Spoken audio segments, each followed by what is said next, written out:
In a world drowned in darkness, an unstoppable force has awakened. But what makes a demon beast cradle a human child in its claws? The screams of kingdoms fall silent, and blood trails the path ahead. At the heart of chaos, a secret is born, one that could shatter everything if revealed. This isn't a tale of heroes. It's a prophecy wrapped in bone and doom. Our episode today from this anime begins with that beautiful girl practicing and brandishing a staff. That girl's name is Alicia. While her father was plowing the field, a skilled farmer, he says to her, "Let's go back to the house." They then return to their beautiful and humble home. In the evening, the father is carving something. Alicia asks her father a question. "Tell me, father, why is everything around the city of Adthea on this map black?" He tells her that the area is probably very dangerous. "But we don't know what is there. We know there is something beyond the continent of Adthea, but dangerous dark monsters live in the dark places. The 4 dark monster lords who protect the east, west, north, and south have destroyed all the expeditions we sent. For many years, we have prevented the 4 dark lords from going to the far reaches of Adthea and beyond. But if the legend is true, there is an ancient legend that the hero will use a weapon given to him by the king of Haydn and will defeat the 4 lords. Then people will know the true size of the world." Alicia asks him, "Are the dark monster lords strong?" The father tells her, "Yes, they are very strong. It is said they can split the sky and the earth. That is why the hero must obtain a special weapon from the king of Haydn. It is said this weapon is only given to heroes. It makes its wielder much stronger." She said to him, "I want this weapon. I will become a hero one day and make the world much bigger." After that, the scene shifts to this place, or rather this cart, when the girl finds something and says, "It's finally time, father. It's time to find the answer to my dream." We learn or deduce that this girl is probably Alicia, and what we mentioned earlier was about her past with her father. After that, Katz talks about the many treasures. This one is Horgus, and this other one is Merlot, and they are Migo. They are all from different countries and are talking about the heroine. The existence of a heroine is a surprising matter. They then ask her where she is from, and they have not heard her name yet. But Stefan interrupts them, saying, "Here we are. We could be attacked at any moment. Stay on alert and keep your hands on the trigger." Then the driver of the cart stops and tells them, "I'm sorry, heroes. The road has started to become rough. The horses cannot go any further. You must proceed on foot." At that moment, a surprise attack comes, and they devour the horses in an instant, in a split second. The heroes quickly get out. Everyone takes their position and moves. They start aiming for their eyes and kill many of them. Then they advance with great speed, killing everyone in front of them, showing no pity or mercy. They are truly strong, but can they hold out for a longer period? And what about the king of those monsters? After that, powerful venomous snakes emerge and spit their deadly venom, but Stefan uses a powerful cutting wave and kills them all. After he beheaded it, the creature transforms and bites him, but it is hit by his friend with an arrow in its eye. Finally, they reach the lair of the Dark Monster Lord. If they reach the summit, they will be the first heroes to fulfill the legend we mentioned earlier. At that moment, the Demon King emerges before them. He was at the top, and he uses his high destructive power and strikes the entire mountain. Yes, my friends, it is one of the 4 Dark Monster Lords, the ruler of the farthest south of Adthea. Here, Stefan steps forward and says, "I swear we will eliminate him." But when they advanced, the monster killed him instantly as if he were a fly. Not only that, but the situation worsened, and it killed them one after another. Alicia tells them that the attacks are coming from the shadows. "Everyone, get away from the shadows quickly!" They jump. Everyone started to be cautious, but one of them also dies while trying to attack it, and another is also killed in a very difficult way. As for Alicia, she was jumping from one point to another trying to evade its attacks. Then the monster speaks and says, "What are these insects, and why have they come here? It has been more than 1,000 years." Then Alicia finally launches her finishing attack directly at its head, but it hits her with a very powerful blow, cutting off her leg, as you can see. It's a very difficult situation. Then, as she is dying, she says, "I'm so sorry, father. I have failed. I couldn't get the answer to my dream."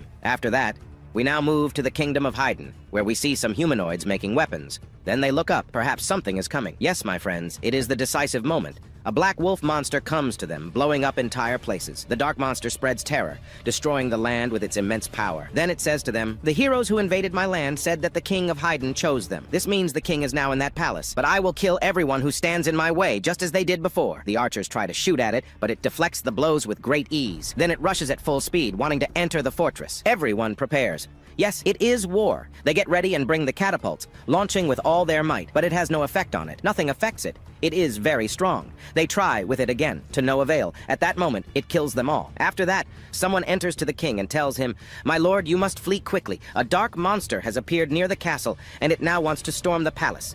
The king says, "I can guess what it is. The heroes have failed."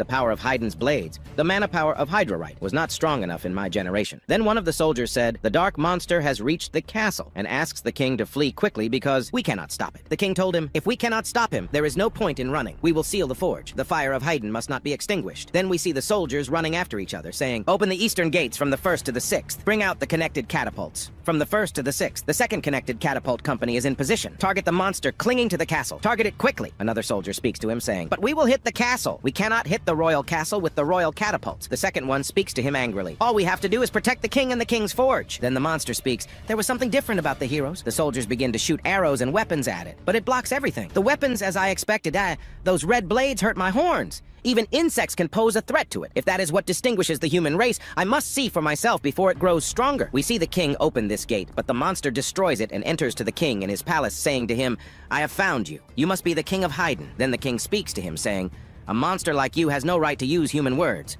The dark monster lord told him, "I may destroy the entire human race if I don't like your answer. Not just the inhabitants of Haydn, but Don, Org, Saladan, and Pent, all the countries and inhabitants of Adthea. Even if I kill you and destroy your nation, if the rest are like you, more will come to trouble my lands. So I want to know the true nature of humans. You who wear flashy clothes and walk on 2 legs, what kind of creatures are you? Answer me." The king replied, "A monster like you will never understand." The king did not finish his sentence before the monster immediately cut off his head. The monster lord then destroys the rest of the city, saying to himself, "I will raise an army first by annihilating the demi-humans." On his way, he hears a child crying intensely. He goes to him and recognizes he is a child from Haydn. The mother then asks the monster to save him. He told her that he, Cliffidus, has decided to destroy all demi-humans. "If you want to know why, it's because you gave birth to a human child in Haydn." She told him, "Children cannot choose the time and place of their birth. Whatever atrocities the adults have committed against you, that cannot be a reason for this child to die. What of one too small to even stand?" The monster lord replied to her, "From my point of view, a demi-human remains a demi-human. It doesn't matter if it's a child or an adult. He will carry a sword when he grows up and will come to harm us, the dark monsters. He will not be satisfied with his current lands and will invade our lands. Moreover, he is dangerous and troublesome, so I will eliminate him." The monster takes the small child and says, "I'm still not convinced, but a human's life is but a moment from my perspective, so prove it to me." After that, we see this map. On the land of Adthea, there are 5 demi-human races. The first is the Don race. They are the highest in number and are skilled in architecture and war planning. They built 2 great nations that split the Don plain in the middle of the continent, Aslian and Polit. The second of these races is the Org race, the brave inhabitants of the forest who excel in hunting and medicine. The third race is the Saladan race. They do not like to interact with other races. The fourth race is the Pent race, a barbaric race living in the desolate wastelands, individualistic but cohesively divided. The other race is the Haydn race. They are the oldest and most mysterious race. Their specialty was in the arts of refining and shaping metals. Haydn is a small country in the middle of the mountains. They are the only ones capable of making weapons from magic stones, and the only ones who know the required techniques. Therefore, it is their royal family, who live in the capital Hydrate, who have a long history of selling weapons to the Don race. These days, Haydn hybrids are the most common. Pure Haydns are rare. The world extends beyond the lands of Adthea, but these 5 races know nothing about it because the dark monsters live outside the lands of Adthea, and their 4 lords block the way. After that, we go to Moon Mountain. We see many monsters in front of this small child, but the monster lord comes and puts the small child to sleep, saying, "I can restore his strength, but that will only delay the inevitable. It will not solve the real problem. Why is he wrapped in this fine fur? I assume it's to protect his frail body, but he will soon be covered in his own waste." The small child cries again, but the monster didn't know what he wanted. The monster gets annoyed with him and throws him into this hole. Then he takes him again, saying to him, "I promise I will take care of you until you grow up. If I am to decide the fate of all the demi-humans who live in the land of Adthea." Suddenly, Alicia wakes up from her sleep and wants to attack the monster lord, but she didn't have a sword. The monster said to her, "I threw the bodies of your companions and your weapons to the bottom of the ravine. You are now a walking corpse, empowered by the dark fluid I gave you." Alicia is astonished, saying, "What do you mean? How can you speak the human language? Am I the only survivor?" The monster then asks her to breastfeed this infant because he is very hungry. The dark monster finds no milk in Alicia's breast, as she is a virgin. He is surprised by this, and she informs him that only a mother who has given birth can produce milk. The dark monster becomes very annoyed. Alicia asks him to kill her again and relieve her of this humiliation. He tells her that she will not die because the dark fluid runs in her veins. The baby starts crying again. The dark monster uses his power to restore the child's energy, but he can do nothing about his hunger. She asks him why he has a human child in the first place, but he doesn't answer, and asks her for a solution to quiet the child and satisfy his hunger. Alicia tells him, if he has no mother, you must find a wet nurse. She is a substitute for the mother. She produces milk if the mother cannot. If you don't know anyone, you must hire one with money or its equivalent, like these diamonds found in this mountain. A single diamond from this mountain can hire a wet nurse. Alicia thinks to herself that if she had her sword, she could attack him, but she is helpless as she cannot move her body. He controls it completely. He asks her to go with him to hire the wet nurse. She tells him, "Wait, you can't really go yourself. If you go in this form, you will cause a panic in the entire city, and you will never find your wet nurse. Give me the child. I will go instead." She thinks to herself, "I cannot allow this monster to approach a human village. I will find a wet nurse and give her the child." The dark monster refuses, as he does not want the child to die out of his sight. "But this child may not grow up to be a healthy human because I am carrying him incorrectly, and then I won't be able to decide." At that moment, the monster transforms into a beautiful woman, the same form as the child's mother. Alicia is shocked at what happened to his body. The dark monster tells her, "I control the shadows. This is the form of the one who carried this child. I hid the rest of my body." He then hides his tails to become like an ordinary woman, except for a horn on his forehead. He then thinks of giving himself a name, and a name for the child, in order to walk in the human world. The monster names himself Klin, and the little boy is named Luna. He then learns the heroine's name, and they head towards the city. After that, we see Alicia cleaning the baby. The transformed monster orders her to clean him well and to take great care. Then, he orders her to take off her clothes and bathe in the river because her clothes have blood on them and could affect the child. He gives her the child's dirty cloth to wash with hers.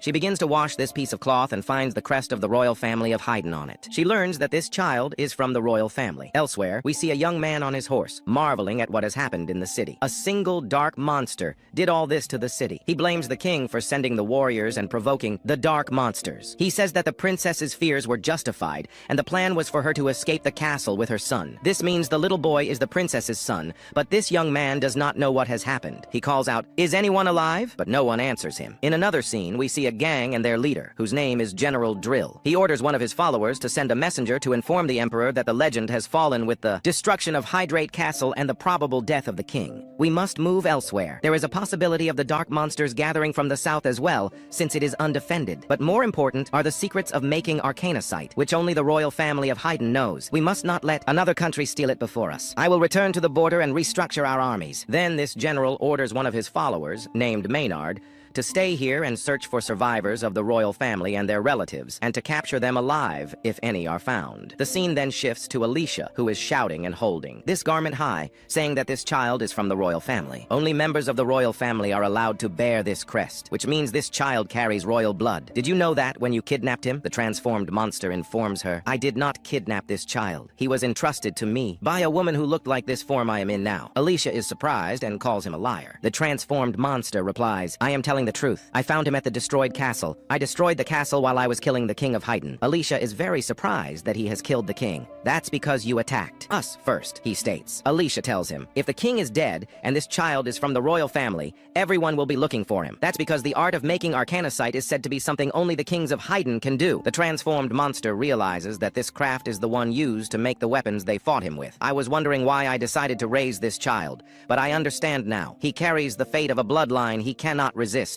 This is also interesting. Then I will make him a king, and I will support his rule from the shadows. I had no interest in conquest, but if I am to observe the demi-humans, I prefer to do it from a high position. It would be amusing to place my servants in power as well, so that I can destroy them whenever I wish." Alicia becomes very frightened by these words and thinks a lot about them and what the fate of the world will be. But he is very interested in this child. If the child were taken from him or killed, he would likely kill all humans. I must prevent that. This is my last mission as a hero. They continue walking in search of the wet nurse. Suddenly, bandits emerge, and one of them attacks the transformed monster off guard. Alicia warns him, but he takes the blow to his head. The rest of the bandits surround them. Alicia says with disgust, "They are bandits, and their fate is certain death." But suddenly something strange happens. Blood flows from the transformed monster. He falls to the ground, bleeding profusely. Alicia is shocked by this situation. One of them hits her on the head, and she too loses consciousness. They capture them all. What will happen in the next episode? What is the fate of Alicia and this transformed monster? Is this a trick from him, or is he very weak in this form? This is what we will find out in the next episode, so stay tuned. But we ask you to subscribe to the channel and activate the bell icon to receive all that is new.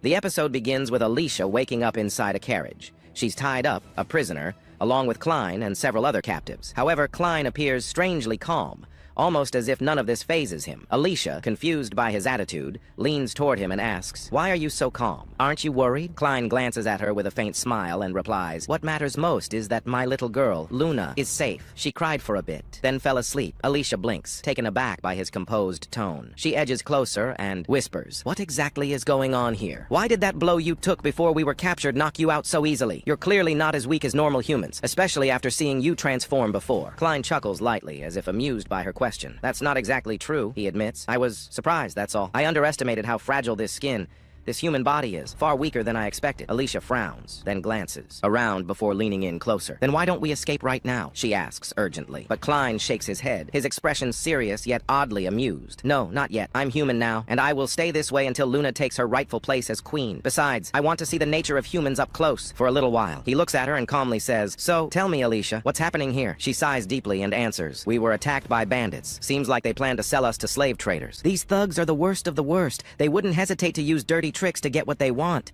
She glances at him with a hardened look. "But don't think all humans are like these filthy scumbags. There are plenty of good people, too." Soon, the carriage comes to a stop. The captives are dragged out, one by one. Suddenly, one prisoner makes a break for it, but before he even gets far, one of the bandits swiftly stabs him with a knife, killing him instantly. The bandit turns to the others with a twisted grin and snarls, "Anyone else tries to run, they'll die just like him." Fear and dread spread among the captives like wildfire. Then, one of the bandits roughly grabs Alicia and drags her off. The scene shifts. We now see a woman named Carmi calling out to Klein, surprised to see him carrying a baby girl. She calls him inside her house and offers him a place to stay. Carmi then calls for her maid, Neil, saying she takes care of the little ones around here. Later that evening, we're taken to the room of the boss, Roku. A guard enters with Alicia in tow and calls out to him by name. Instantly, Roku's face darkens with fury. He slams his fist down and barks, "Don't you ever call me by my name! You address me as boss. President Roku now. Zazak, the previous boss, disappeared, and I took his place. If you refuse to address me properly, you won't just lose your job." He grins darkly and adds, "Beastie will handle you instead." The room grows quiet as the monstrous creature known as Beastie steps forward, a terrifying dark beast from the west. Alicia stares in disbelief. She can't believe a man like Roku would keep such a dangerous beast like a pet. Roku pulls out a small pouch filled with glowing red stones and approaches Alicia. "I heard you brought these from Luna Mountain," he says with narrowed eyes. "That place is the den of Clepatius, one of the 4 great lords of the dark beasts." His voice sharpens, laced with suspicion. "They say the king of Hayden sent 13 heroes there, along with sacred treasures, but none of them ever returned. One of those heroes was a woman. You're telling me it's just a coincidence that you brought back stones this pure? Something impossible to find in human lands?" He leans closer, eyes narrowing further. "Tell me, were you one of those 13 soldiers?" Then, Roku throws another shocking statement at her. "Did you hear? Clepatius attacked Hydrat and wiped out their castle. He unsheathes a gleaming red blade, causing Alicia to gasp. "That sword," she blurts out. She recognizes it immediately.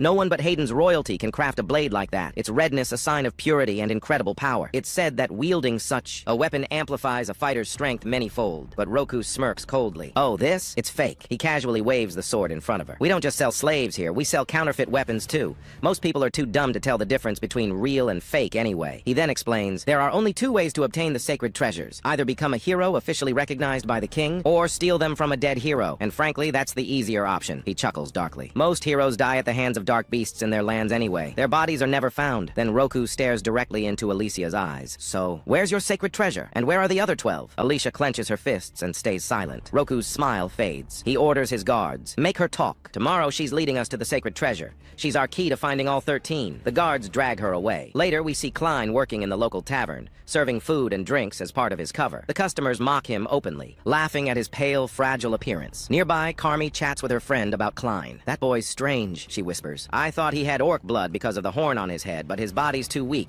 too frail. He's practically see-through." Then we see Neil carrying drinks, but one of the guards deliberately trips her, sending her crashing to the floor. The guards drag her outside, saying they'll teach her a lesson. They beat her savagely before leaving her in the dirt. Suddenly, Klein appears, his eyes cold and lethal. In an instant, he kills the guards and hides their bodies without anyone noticing. Neil stares at him, shaking with fear and confusion. But Klein gently tells her, "Take care of the baby. I'd like to speak with you." Later, they sit together under the moonlight, sharing quiet conversation. Neil timidly opens up to him. "I've been here with the Ravens since I was born," she says softly. "I've never known my father. My mother was here too, but I only ever saw her from behind. I don't even remember her face." Her voice cracks slightly. "She was a slave, too. They beat her constantly, and then one day, she disappeared. I don't know if she escaped or died. After that, They started beating me instead. She lifts her hair, revealing the scars on her ears and missing teeth. I lost most of my teeth. I can only hear from one ear now, she says, her voice steady but numb from years of suffering. It wasn't until later that I realized my mother was protecting me all along. Her words sting. They've always treated us like animals. Here, she continues, things only got a little better after Carmi arrived. She taught me how to deal with the men here. Life isn't as bad as it was before. Now, I at least have a job, taking care of the children. Klein looks at her carefully and asks, if you know how to nurse children, where's your own child? Neil's face darkens. I gave birth to a stillborn, she whispers, her voice breaking for the first time. When I realized my baby was gone, it was like my whole world turned black. I felt like I was sinking, falling deeper and deeper, wishing I could just die too. She wipes away a tear and forces a small smile. But then, when I started taking care of the other children here, I realized maybe I was born to protect little ones like them. Sometimes, I even imagine, they're mine. Klein watches her in silence, his gaze softening slightly. Finally, he asks, would you come with me? I need someone I can trust to take care of Luna, and she seems to like you too. Reflective thought. If you were Klein, would you really be able to stay calm in such a situation? If you were Neil, would you have had the strength to survive that life? Sometimes the weakest people hide the strongest hearts. Neil thought deeply about Klein's offer, staring at him in surprise. She didn't expect such a question, but Klein looked at her seriously, his voice calm but firm. Take your time. Think carefully, he said, locking eyes with her. But I want to hear your answer. Will you come with me, be Luna's nursemaid, and leave this place? Or will you stay here serving slave owners who people say are nothing more than scum? Neil's eyes lowered. Her lips quivered as she let out a small sigh. Honestly, I'm really grateful for your offer, she said, her voice soft but steady. But at the end of the day, you're just a slave, too. You won't be able to pay me much. She gave him a sad smile, her words tinged with regret. So, I'll stay here. I have to take care of the children who will come in the future. I'm sorry. She gently handed the baby back to him, then walked away without looking back. At this point, you can't help but wonder, what would you do in her shoes? Stay in familiar suffering, or risk everything for a chance at freedom? Meanwhile, we see Alicia, the heroine, being forced to cross a narrow bridge, surrounded by those thugs, the bandits. She halts for a moment, lost in thought. Immediately, one of the bandits strikes her lightly with his sword, sneering, keep moving, or are you thinking about jumping? He laughs darkly, adding, don't bother. The walls here slope inward. You'd just smash against the rocks long before you reach the lake below. Just then, everyone notices a man nearby, seemingly out of his mind, challenging the lake itself. He steps forward, determined to dive beneath the surface and reach. A hidden magic mine said to be just 2 meters below the waters. But it's an insanely dangerous stunt. Everyone starts shouting, mocking him. What an idiot, they jeer. He's seriously going to try it? Outside the bridge, his wife watches, her face pale but hopeful, calling out, do your best, darling. But none of them, especially him, realize the grim fate that awaits. Without hesitation, the man dives into the water. Alicia gasps. He's insane. The entire entrance is submerged, and there are powerful monsters in there. He won't survive. Sure enough, within moments, a monstrous beast rises from the depths, devouring the man in an instant. It doesn't stop there. It even lunges upward, dragging another unfortunate soul along with it. Yes, folks, the narrator would say ominously. These are the dreaded dark beasts, Arvensis, still lurking in these waters. They've been haunting the area ever since the great floods 300 years ago. That mine was abandoned long ago, and even Kaduar, the greatest hero of his era, failed to defeat these beasts. Back then, at least there was land to stand on. Kaduar's weapon, the stream cutter, got its name because it once sliced through a waterfall right in front of King Hayden himself. One of the bandits, shocked, turns to Alicia. I never knew swords had names. Does your sword have one too? She glares at him coldly and snaps, there's no reason I need to tell you anything. But the bandit, unfazed, sneers and growls. You fool! You promised them freedom, didn't you? And yet, here you are, tying ropes around your slave and dragging him along. Doesn't that mean you never intended to set him free? His voice drips with venom. I can already guess what scum like you think. You're just like those Zionists, making empty promises that you'll never keep. Alicia glares at him but doesn't answer. Another bandit laughs mockingly. Stay out of other people's business, girl, he taunts. Focus on your own mess. You'll never escape. You've got shackles on your wrists and iron balls chained to your ankles. He points down. And you're standing on a bridge with nowhere to go. On the other side, there are even more people waiting for you. The whole crowd begins laughing loudly, eager to watch the heroine fall. Oh yeah, one of them grins wickedly. I can't wait to hear Miss Heroine squeal like a pig. Suddenly, a deranged-looking thug jumps out in front of Alicia, rocking the bridge violently. The others scream at him, hey, idiot, you'll break the bridge. Stop acting crazy. But the thug just laughs maniacally. I don't care, he shouts. All I see is a woman I want to strip and defile right here in front of everyone. His words send a wave of rage through Alicia. Her eyes blaze with fury as she struggles violently against her restraints. Suddenly, with a burst of strength, she manages to partially free herself. With a single fierce strike, she smashes the pervert with enough force to break the ropes holding the bridge together. The ropes snap. Both Alicia and the thug plummet into the abyss below, their bodies falling out of sight, and just like that, silence. Two corpses falling together into the dark unknown. Is this the end? Could this really be how the story concludes? Find out in the next episode, the narrator teases ominously. But before you go, don't forget to subscribe and hit the notification bell to make sure you don't miss what happens next. Hello, my friends, to this legendary anime. If you haven't heard the first and second episodes, I'll leave the link for you in the first comment. Our episode today begins with the bandits after they threw Alicia, leading to her death. They're trying to figure out what to do, because if Fruko finds out she's dead, he'll kill them. She was supposed to lead them to the 13 sacred treasures. Then, suddenly, we see Alicia opening her eyes. She's alive, but she can't feel anything in her body. She wonders, what's happening to me? What happened to my body? Are my bones shattered and embedded in something? What is all this blood, and what can I do? If I don't do something, these thieves will get to me. Suddenly, blood pours from her head and forms into the shape of the demon, Clavates. He says to her, "You've bled a lot, you fool." Alicia is surprised and asks him, "Why do you look like a little puppy?" He tells her that his form is determined by the amount of dark fluid. The dark fluid is what's keeping her alive, and if she loses it all, she'll die instantly. He tells her, "Of course, as long as you're worthy of staying alive, I'll force it back into your body if I have to. And if you do that, anything that wasn't completely lost will be restored as it was." She asks him, "Why didn't you do that? Did you abandon me?" He tells her he found the perfect nurse for Luna while they were separated by the bandits. This nurse's name is Nell, and she works with the thieves. From the perspective of a dark monster like him, she isn't treated well, so he thought she would gladly accept a job offer. But she refused his offer without a second thought. He asks her why she did that. Alicia tells him, "It's because she must think you're a slave with a child, so she didn't trust your words. Thieves like these don't let anyone go. So she was afraid to leave with you because they would follow her and kill her. The surest way is to crush all of those thieves. If you do that, no one will follow Nell, and she'll accept your offer." He tells her that he can't let anyone know he has left Mount Luna. He doesn't want anyone to attack during his absence or wonder why he's here, especially while raising Luna. He then orders her to be the one to do it, to slaughter those thieves who call themselves the Crows. No one would suspect a hero taking out a gang of bandits. Alicia tries to refuse, but Clavates gives her no choice and re-enters her body in the form of blood. We see her body begin to heal, and her broken bones mend. Just then, a group of thieves arrives and is shocked by what has happened. They decide to capture her alive and force her to tell them the location of the 13 sacred treasures. One of the thieves attacks Alicia. As he's about to strike her with his sword, she grabs his hands, hits him, takes the sword, and prepares to fight. Then, we see Klein holding Luna, telling her he will try to convince Nell one more time to be her private nanny. Next, we see Nell returning home. Carmi scolds her for being late. Nell tells her she was late because she was nursing the baby. Carmi tells her the kitchen needs cleaning, but notices she's in a good mood despite having a black eye from the thieves. She asks her what happened. Nell looks at her and asks, "What's the outside world like, Carmi? You came here from the outside,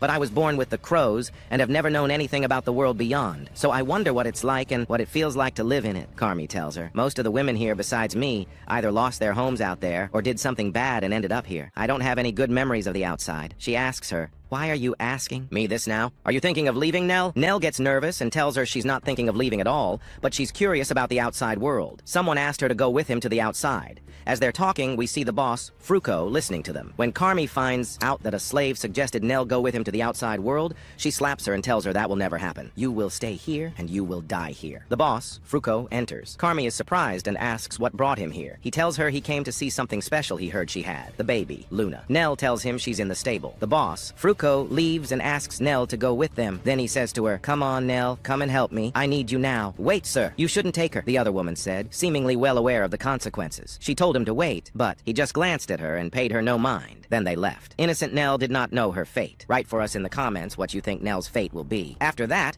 the woman who is Nell's friend gets angry and says, "Damn it! She's the only one who can nurse the babies. How are we supposed to fatten them up now? Do they think just any woman can breastfeed?" At that moment, Klein, the Demon King, appears holding the baby, Luna. The woman tells him that he can't get any more milk. The wet nurse is gone for good. She ruined it for herself, wishing for something she could never have. It's her own fault. He asks her, "What does that mean?" And so the woman tells him everything. The scene quickly shifts to the gang leader, or the leader of the slaves, with Nell. They were descending into a cellar. She says to him, "What is this strange place? I've been here my whole life and never knew this place existed." He tells her that this was previously an arcanocite mine. This strange material can be used for many purposes besides making swords. "I spent years researching it before I joined the Crows organization." At that moment, Nell finds a skull bone and is startled. The slave leader tells her not to worry. It's probably just the bones of rats or something similar. "Now, I will tell you about something I have been searching for." Then he turns off the light. She says to him, "Sir, where are you, Mr. Fruko? It's pitch black and I can't see anything." He tells her, "I will light the lamp right away." At that moment, He lights the lamp and surprises her with something very strange, a giant monster. Then he says to her, "Now, I will tell you about the field of research I'm working in. I've been using a mixture of arca powder with various other drugs to control dark monsters. And now, we will punish the traitors, and you are one of them. You wished for something you shouldn't have, and your punishment is execution. You will be dinner for this monster tonight. Not just tonight, but right now." He then orders the monster to eat her. It swallows her whole. She remembers Klein saying to her, "Come on, I'll get you out of this pitch darkness." But perhaps this is the end, my friends. The monster devours her. At that moment, Klein appears and says to little Luna, "I'm so sorry I couldn't get you fed today. Your wet nurse has been devoured." The child screams and cries intensely. Klein tells him, "Don't cry, little one. Eating and predation are the way of this world. This applies to animals, humans, and of course dark monsters as well. If they are hungry, they must eat or die. That's how the world is. Survival of the fittest, my friend." Fruko is surprised and says, "Who is this kid?" But Klein doesn't answer him. He looks at the big monster and says, perhaps he will get his punishment now. But the slave leader orders the monster to devour Klein. The monster, however, was terrified. It started thrashing left and right, and at that moment, Nell emerges from its bowels. Betty then vomits up Nell. When Klein looks at her, he can see she is barely breathing. He places Luna beside her, explaining that he neutralized the monster's stomach acid. He wants Luna to stay by Nell's side, to grant her peace in her final moments. At that moment, Nell, holding Luna, moves away. Ooves. The slave leader asks him, "Where did the woman and child go? What trick did you use? Is it some kind of magic?" Klein doesn't understand what he's talking about. The slave leader angrily orders him not to play dumb. "It's true that magic is still a new field," he says, "but don't think I'm just some stupid old man. My generation invented the fundamentals of magic." He tells him to watch, as he will teach him the basics. He explains that the powder is made from arcanicite, some herbs, and the crushed larvae of a long-legged parasitic fly. These larvae have the effect of destroying the mind's ability to think, allowing him to control it. Of course, it took time to refine, he says. "The only thing I can completely control is a female troll, but one day I will control all the dark monsters. This is my magic." He explains that magic is the term he uses for a new technique that allows them to use arcanicite to control any natural phenomenon. At that moment, a foul smell comes from the vial. Betty smells it, and the slave leader orders it to crush Klein. Betty charges at Klein, hitting him in the face with a powerful blow that makes him bleed. Klein gets incredibly angry because Alicia never told him anything about magic. The scene shifts to Alicia, who is striking down the men. She remembers a time when she was playing with her father. He tells her that her fist must be strong, but her wrists relaxed when striking with a sword. Alicia asked him how she could become stronger. Her father told her that she must never hesitate to hurt her enemy, never hesitate to use her techniques, and never hesitate to endure pain. Hesitation makes the body rigid, and that stiffness makes her strikes slower and weaker. Once the stiffness disappears, she becomes much stronger. And most importantly, he said, "Trust your sword." We return to Alicia striking down the men. Everyone is amazed at her strength, wondering if she's even human. "If we can't beat her with technique, we'll beat her with numbers," one man says. He attacks her and shatters her sword. "These swords are too brittle," she says, unfazed, and gets up again. She then flees from them quickly. "There are too many of them, more than 50 men. I can't fight them all non-stop. Even if I'm immortal, my energy is draining fast. In fact, it seems the dark fluid that heals me is using up my stamina. What will happen if I get too tired to run and they catch me? They could do anything to me, and I wouldn't die. Who knows what horrors they might inflict? I have to end this quickly. I need that legendary sword." She keeps running, and they chase after her. One man notices where she's heading. "She's going towards the jumping platform." His friend replies, "She can't be that stupid. That lake is full of the dark monsters that killed the legendary hero. No one has come out of there alive in 300 years. Alicia thinks, "Just as I thought. It's waiting for someone to fall in. I've learned over the years." She had run upwards. She then jumps, breaking all the pillars and shouting to them, "It's feeding time, you Arvensis water monsters. Anyone who falls will be eaten." Everyone falls in and is devoured. She, however, is inside a box to avoid being seen, thinking, "I have one advantage the legendary hero didn't. Even if I suffocate, I won't die. I emptied all the air from my lungs before I jumped. Now I just have to endure the pain until I reach the lake floor where the legendary sword rests." And that's how today's episode of this anime ends. Stay tuned for the upcoming episodes. If you like the video, don't forget to subscribe and hit the notification bell to get all our new content. Hello, friends. If you haven't seen the previous episodes, I'll leave them for you in the first comment. Our episode begins with Alicia underwater, thinking to herself, "I knew this wouldn't be fun, but the lack of air is unbearable. My head is going numb, I can't see clearly, and my body is screaming at me to move, to survive. Even though I know I won't die, my instincts fight to keep me alive. I have to hold on until I find the sword." Alicia reaches the bottom where she sees a glowing red light and swims toward it. My body feels so heavy, completely numb like lead. But once I get the sacred sword, it'll make me stronger. As she nears the sword and reaches for it, suddenly a massive red eye opens. She realizes she's not on the ocean floor. She's on top of a massive underwater darkness beast. When she tries to grab the sword, the monster pulls her into its mouth. At that moment, Alicia remembers her father's words, how he always encouraged her to fight, how he believed in her strength to do the impossible. Fueled by those memories, she breaks free from the monster's mouth and grabs the sword. As she does, a surge of red magical energy bursts from it. She slashes in a straight line, creating a path, and swims away from the beast. So this was the reason the legendary hero lost. He was fighting in an environment where the beast had the advantage. A monster this huge. It's hard to believe it's even from this world. She realizes this must be one of the ancient dark beasts, said to live for tens of thousands of years, rarely seen, sleeping deep beneath the earth. Likely it was accidentally awakened while mining for arcanicite. Kodwar, the hero, lost without even realizing what he was up against. Even with the sacred relic boosting my strength, I still can't breathe underwater. First, I need air. Alicia struggles to the surface and finally breaks out of the water. The guards spot her, surprised and amazed that she obtained the sacred sword. But suddenly, the dark beast rises from the depths behind her. The guards panic as the monster attacks and kills many of them. Alicia slashes at one of its legs, cutting off part of it. No single hero can fight something like this alone. She decides to escape. As she flees, one of the guards calls out to her, begging for help and apologizing for doubting her. But Alicia refuses to help. She runs as the monster devours the remaining guards. Looking back, she realizes it only lives in water. It doesn't leave it. She feels relieved. At least she now has the sacred sword. Suddenly, she hears a familiar voice calling her name. Klein. He's not physically there, but is speaking to her through dark fluid communication. I didn't see it myself, but my blood tells me, you've succeeded. You got the sword. But it must have been rough.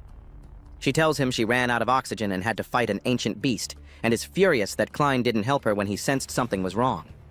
He apologizes and explains, I was dealing with a small problem. Well, part of that problem is why I'm stuck in this human form. And I'm struggling with a technique I've never seen before. But tell me, why did you hide the existence of magic from me? I'll have to punish you for that when I see you. Meanwhile, we see President Veruco running away from Klein, baffled by the boy's incredible power. What school did this kid even go to? What kind of monster is he? While escaping, Veruco trips and sees Neil lying unconscious on the ground with the little girl Luna beside her. Back to Alicia. She finally meets up with Klein and asks, What's this smoke? Klein, noticing the sword in her hand, says, That sword in your hand, what is it? Alicia, angry, replies, I'm not letting go of it. I risked my life to get it. Klein brushes it off. Fine, doesn't matter. The real problem is the smoke. It doesn't affect regular animals like that one over there. And apparently not you either. But it messes with the senses of dark beasts. I can't smell anything. My ears are ringing. It's disgusting. He continues. How do I get rid of this? The space is too tight here, and I have no clue where Luna is either. She should have been up ahead, but she's not with us. She's with Neil, who's barely hanging on. Then Klein looks to Alicia. You need to do something. You know about magic. Alicia tells Klein that she knows about magic, but she lacks the talent to use it. Some people are born with the gift, others are not. She's one of those who can't use it. Most people see arcanicite as nothing more than a common stone, but in the right hands, its hidden power can be unlocked. To me, Alicia says, it's just an ordinary stone, but some of the heroes you killed, they could use it. Klein says nothing and turns to search for Luna. Alicia asks him, What will you do if she's already dead? He answers coldly, Nothing.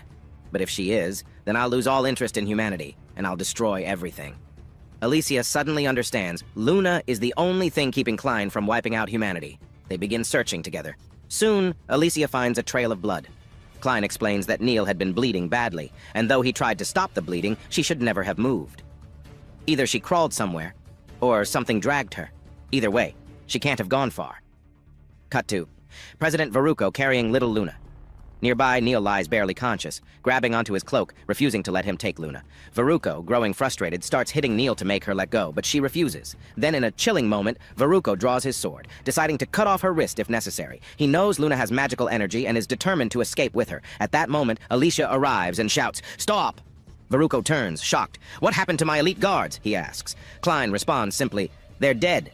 Enraged, Veruco warns them not to come any closer, or he'll cut off the girl's fingers. Alicia quickly tells Klein not to intervene. This is her fight. She offers Veruco a deal. I'll give you something more valuable than the girl.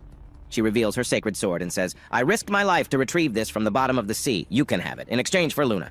She throws the sword, lodging it deep into the nearby rocks. Veruco laughs, stunned. I never imagined a hero would throw away a sacred treasure so easily. This confirms it. The girl has royal blood. Hayden blood. I was never going to give her up. Then he demands more. If you want her back, tell me the locations of all the sacred treasures. Alicia answers calmly. All 13 sacred swords are hidden in the Great Cave, deep within Luna Mountain. Greedy and convinced, Veruco casts an invisibility spell, vanishing with Luna in his grasp, but Alicia closes her eyes and smiles. I know exactly where you are. She had heard Luna crying, and it gave away his position. She grabs her sword, slashes through the air, and cuts Veruco in half, killing him instantly. She retrieves Luna and hands her to Klein. Alicia then turns to Klein and asks, Can you save Neil? If Luna's alive, it's because of her. Klein hesitates. I can only control one body through dark fluid at a time. Neil is missing many vital parts. I'd have to pull from somewhere else to repair her. Alicia's voice hardens. Then do it, Klein warns her. If I do, you'll die. Alicia doesn't blink. I don't care. I'm a hero. My duty is to sacrifice my life for the future of the people I swore to protect. Klein nods. He draws the dark fluid from Alicia's body, and she collapses to the ground. Alicia dies. Neil's broken body begins to heal. She gasps awake. Surprised she's still alive, Klein tells her, Thank the hero, Alicia. She gave her life to bring you back. But then, something strange happens. Alicia's body begins to move. Her wounds close. She breathes. She's alive. Again. Klein, holding Luna, turns to Neil and says, From now on, your name is no longer Neil. You're Niloru, and you'll be coming with us, wherever we go. Niloru beams with joy and agrees, and that's how today's epic episode ends. For more episodes, don't forget to subscribe and hit the bell icon so you never miss an update. Our 5th episode begins with a tense moment between Klein and Alicia. He calmly informs her that he must confiscate the holy sword. It's far too conspicuous, he explains, his voice low and serious. Carrying a weapon of its power and fame will draw every eye towards you, inviting dangers we cannot afford. Panic flashes in Alicia's eyes. No, you can't, she protests, instinctively clutching the hilt. The sword was a symbol of her purpose, but Klein remains unmoved by her plea. With a swift, almost imperceptible motion, he neutralizes her grip, and the sacred blade vanishes into his keeping. A profound sadness washes over Alicia's face. I will return it to you when you truly need it, Klein promises, his tone softening slightly, though it does little to comfort her. Just then, Niliro arrives, holding the small child Luna by the hand. Luna is dressed in a fresh set of new clothes, looking brighter than before. We're ready, Klein, Niliro announces, indicating the surprisingly large number of bags strapped to her back. I've gathered everything we'll need for the journey. Alicia looks at Niloro, then at the heavy load she carries with impossible ease. Isn't that an immense burden for you? And carrying Luna as well, she asks, concerned. A small smile touches Niloro's lips. Actually, I feel lighter than I have in years, she says. It is then that Alicia understands. Klein had not just healed Niloro. He had fundamentally changed her. A significant portion of her frail, damaged body had been replaced with parts from what must have been a powerful, muscular being, granting her superhuman strength and endurance. Sensing Alicia's thoughts, Niloro steps closer. If you wish, I could carry your shield and armor as well, she offers kindly. Alicia manages a weak smile. Thank you, Niloro, but I don't have a sword anymore. Oh! Niloro's eyes light up with an idea. Kermi once told me that the old chief, Furoku, kept all the best swords locked away in his office. If you need a good blade, you could probably sneak in there and take one. A spark of determination returns to Alicia. She turns to Klein. May I? I'll be quick. I just need one sword. Klein considers it for a moment, then nods his approval, seeing it as a necessary step for her to regain her confidence. As Alicia hurries off, Klein and Niloro begin to walk, with Luna between them. Alicia is incredibly strong, Klein remarks, looking in the direction she went. She single-handedly eliminated the bandits that plague this area, leaving this place completely deserted. Niloro gazes at the desolate buildings around them. I won't miss anything here, she says, her voice laced with a deep-seated melancholy. I've never known any happiness in this place. It is merely where I lived with my poor mother. My only regret is that I never had the chance to say a proper goodbye to Carmi. Suddenly, the air shifts. A figure descends from the sky, landing before them with a silent, powerful grace. A man with an intense aura fixes his gaze on Klein. I've found you, he says, his voice echoing with contained power. Meanwhile, Alicia has successfully broken into Furoku's office. She quickly finds a small stash of money, which she takes for their journey, and then discovers a rack of weapons. She selects a well-crafted longsword. It isn't a holy sword, but it is strong, sharp, and feels perfectly balanced in her hand. As she is about to leave, the wall of the office explodes inward in a shower of stone and debris. Klein stumbles into the room, followed by the menacing stranger from the sky. Without hesitation, the man launches a vicious attack on Alicia. She immediately recognizes his immense power, but her training takes over. She moves with fluid grace, parrying and dodging every one of his lightning-fast strikes. Her skill clearly surprises the attacker, realizing she is more than a common warrior. The man unleashes more of his true power. A dark energy envelops him as he strikes her with a blow so forceful it sends her flying through the shattered wall and out of the building. He appears before her as she struggles to her feet. "I want is the child, Luna," the man states coldly. "Give her to me, and I will let you live." Alicia rises, her eyes blazing with defiance. "Do not underestimate me," she declares, her voice ringing with authority. "I am one of the holy heroes." Concentrating her sacred energy, she channels it into her new mundane sword. The steel blade begins to hum and glow with a brilliant, holy light. She lunges, attacking the man with newfound power. She is about to land a decisive, possibly fatal blow, but just as her blade is about to connect, an invisible force slams into them. The air grows heavy, and both she and the Dark Warrior are frozen in place, unable to move. Alicia turns her head with immense effort and glares at Klein, her eyes filled with rage and betrayal. "Why did you stop me? This is all a misunderstanding," Klein says calmly, stepping between them. He turns to a frightened Nilero. "Take Luna and go back inside, now." Once they are gone, Klein turns his attention to Alicia and the frozen attacker. "He," Klein says, gesturing to the man, "is a dark beast. He's assumed a human form, but his true nature is something else entirely. He's currently under the influence of a powerful illusion, one so strong it prevents him from even seeing his own true shape." Klein looks directly at the man. "But I can see it. A true form with wings and claws. There is only one being capable of casting such potent illusions. Zephyr of the Illusions, the Dark Beast, Lord of the West." The man's eyes widen in shock and disbelief. Who are you?" he stammers. "How could you possibly know all of this?" Klein meets his gaze, his own expression unreadable. He introduces himself by his name, then delivers the final, shocking revelation. "I am like you," he says, his voice steady. "I am the humble servant of one of the other great dark beast lords, merely taking on a human guise to walk this world." The truth crashes down on Alicia. Klein wasn't just a mysterious and powerful ally. He was hiding his true identity, not just from her and humanity, but from the other dark beasts as well. His game was far more complex and dangerous than she could have ever imagined. The man, now identified as Gart, seeing no reason for further deception, declares to Klein, "It seems our objectives are the same." With that, his human form dissolves away, replaced by his terrifying true self, a monstrous being of shadow and claw. He reveals his name, Gart, a loyal servant to the Lady Zephyr. "My mistress, Lady Zephyr, is contemplating a full-scale genocide of the human race," he growls,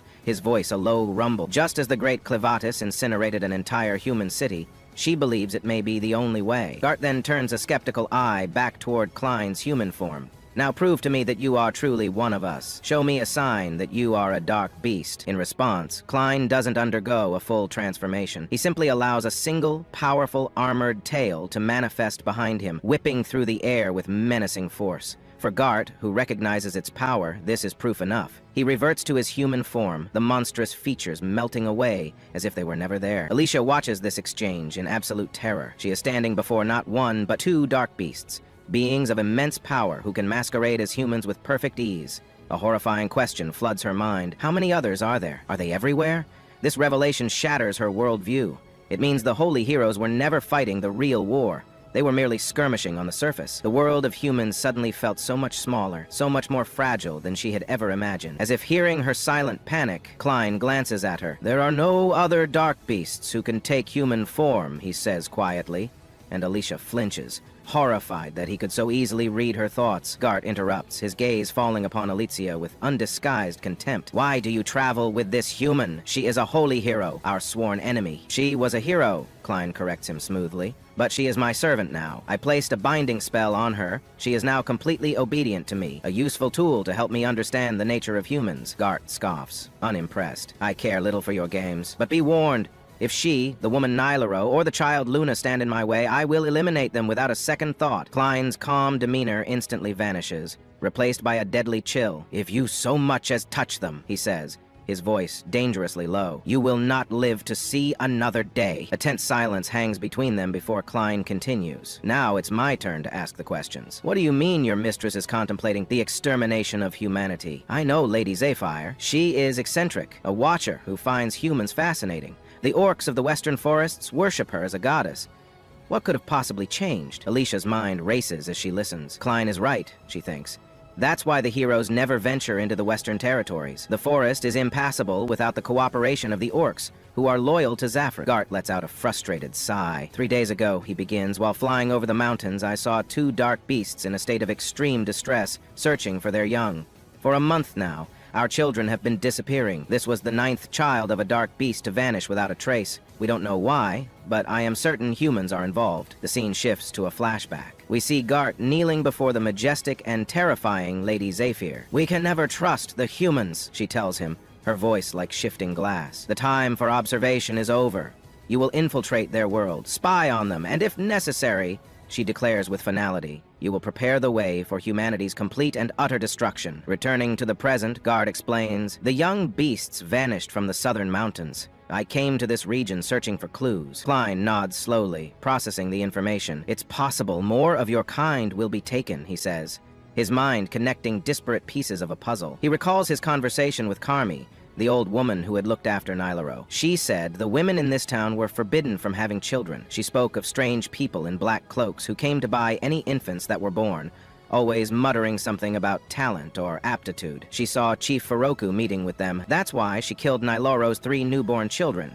She believed death was a better fate than being sold to those men. There is a connection, Klein says aloud, looking from Gart to Alicia. Someone has been buying human children from this town, and they are also kidnapping the young of the dark beasts. At first glance, the 2 events seem unrelated, but they are linked. The men who bought the children were connected to Furoku, who, as we know, kept a pet troll, a dark beast. He pieces it all together. The talent they spoke of. Magic is deeply involved in this plot. Alicia, still reeling from the revelations, shakes her head. I don't know anything about magic, she confesses, feeling utterly out of her depth. That's not my area of expertise as a hero. Alicia's eyes narrow in thought. What you describe, she says to Klein and Gart, it sounds like the work of those who use magic as a tool of war. They only appeared a few years ago, but they have completely changed the nature of battle. Her expression becomes distant and pained. On the plains of Dun, where Bullet and Aslan are fighting right now, the skill of the mages is often the deciding factor in any conflict. The first person to bring them to the battlefield on a grand scale was General Dryel, the Dragon Slayer. She takes a sharp breath, her voice hardening. That same general is the man responsible for my father's death. The memory hangs heavy in the air. Klein looks at her, his expression unreadable. So,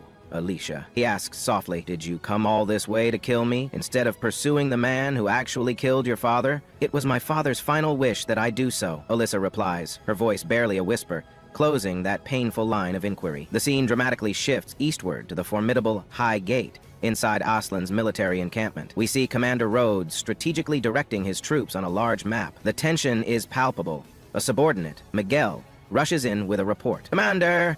Our forces have successfully wiped out their advance guard, McGill announces, but Bullet's main army, led by General Drail himself, continues its push southward. They number 10,000 strong, and their objective is clear. They intend to occupy the city of Hayden. Rhodes slams his fist on the table in frustration. We only have 6,000 soldiers. It's not enough, he declares. It will take Drail's army 3 days to reach us, and they are marching directly for Highgate. This fortress has a large gate to the east and a smaller one to the west. We will fight with all our strength, but victory requires Hayden's cooperation. We sent messengers days ago and have received no reply. It's clear the situation there is dire. Commander, Miguel asks, lowering his voice, are the rumors true that the dark beast Clevatis attacked Hayden Castle? I believe they are, Rhodes confirms gravely. And in response, they sent General Drail, their most powerful commander. It's likely they are after the royal family's smelter. With that smelter, they could forge a new sacred treasure. It would be a catastrophic loss if they were to take it. He leans in closer. Furthermore, the royal smelter is the oldest known magical artifact in the world. Anyone who studies the arcane arts would desire its secrets more than anything else. At least, that's what I've been told. Miguel's face pales. Bullet's magical forces are already far stronger than ours. If they get their hands on that smelter, the consequences would be horrifying. We have to stop them. Just as he finishes speaking, a guard bursts into the tent, breathless. Commander! The Great Eastern Gate, it's opening, right now. The scene cuts to the massive gate, which is now wide open. Standing there, flanked by his elite soldiers, is the imposing figure of General Drell. Before him kneels a man, cloaked in shadow, the scout, Maynard. King Hayden has been killed, Maynard reports, his voice raspy. The Crown Princess is safe in another location. The problem now is the 6-month-old infant son. He is the only child confirmed to have the royal bloodline. Maynard looks up, his eyes gleaming. A boy with black hair took the child, and they are now missing. However, my crows have just informed me they've found an infant from Hayden matching the description. A cruel smile spreads across General Drail's face. He places a hand on the kneeling man's shoulder. Maynard, he says, his voice a commanding boom. You are the most powerful mage in my army. Go now. Find that boy and bring him to me. And so, our episode today comes to an end. To follow more of our episodes, please subscribe to the channel and activate the notification bell to receive all our latest updates. Its episodes begin today with that mystery, where Clin was very angry, transforming into his true and fast form, but we do not know where he is going. The matter is perhaps very dangerous, harder than you imagine. On the other hand, we see Elisa and Ya with those people. She was in a great confrontation among them. On another side, we see the small child Luna crying, and we see that witch. Perhaps she is a very powerful witch, as she says about herself. As for Nero, she was afraid, and she is Luna's wet nurse. Nero is surprised how that witch got here, and she told her that she used that axe before you to fly, as her power allows her to control gravity. I can attract or repel anything made of iron, which means that if I hold the wooden handle of this axe and push it, I can fly. I will tell you about the Eastern lands, where there is a turtle with an iron shell, which is the source of that magic, according to what I've heard. You can strike it with a steel sword, but it will stick to it, and will not come off, and if you use a stone spirit, its iron shell will push it away, meaning that turtle is difficult to deal with. This turtle is not the most wonderful beast you can own, but each person has a type of power that distinguishes them. Then she takes out that small crystal, and Nero asks her, what do you intend to do to us? Will you destroy this chamber? She told her not to worry, that it is just a medicine that reveals the talents a person possesses. If you have a talent, the color of your eyes will change. Otherwise, you will vomit blood and die. If that child comes from royalty, it is likely he will have it. Then she tries it on the child, and Nero screams and tells her, stop. Elisa hears her and runs to them quickly, but that boy was very strong and tells her, woe to you, stop. You will never enter. Then he destroys this place on her, then says, it's time to get rid of you, swordswoman. On the other hand, we see Nero screaming and telling her, stop.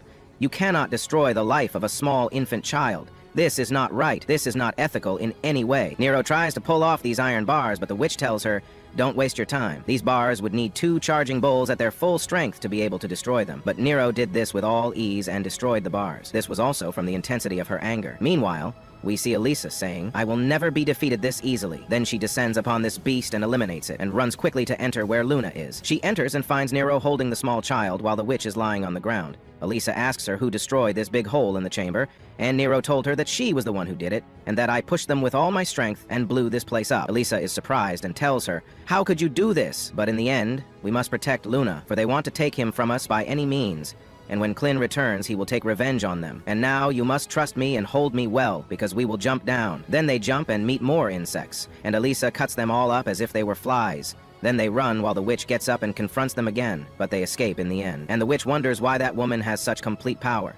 Then we see Nero and Elisa as they run in the forest at their speed. They would be able to get out of the town directly if they were lucky, but they find a large wall of insects. He should have left them from the beginning. Alicia used the dragonfly technique several times, but she won't be able to kill them all. Nero asks her what they will do now, and Alicia replied that they must find a place where the insects cannot enter. Then they run away to find this place. After that, we switch to Minart with his friend. His female friend informs him that Alicia and the one with her have escaped. Minart asks her if she tested the child and found out if he has magic or not. He told him that she didn't do that because a very powerful woman was with them and was able to stop her. Minart gets annoyed because they underestimated their enemies, as the woman with the sword and the eye patch is a great hero in Arisia, one of the 13 heroes. He was there when General Drail fought her father, so he is sure of this. Furthermore, a hero like her would not travel with an ordinary child, so this child certainly possesses magic, which means he is in the right place, and there is no need to conduct any tests. Then, he becomes very happy, because he will torture them severely. Then he asks his friends to gather all the town's residents in the main square.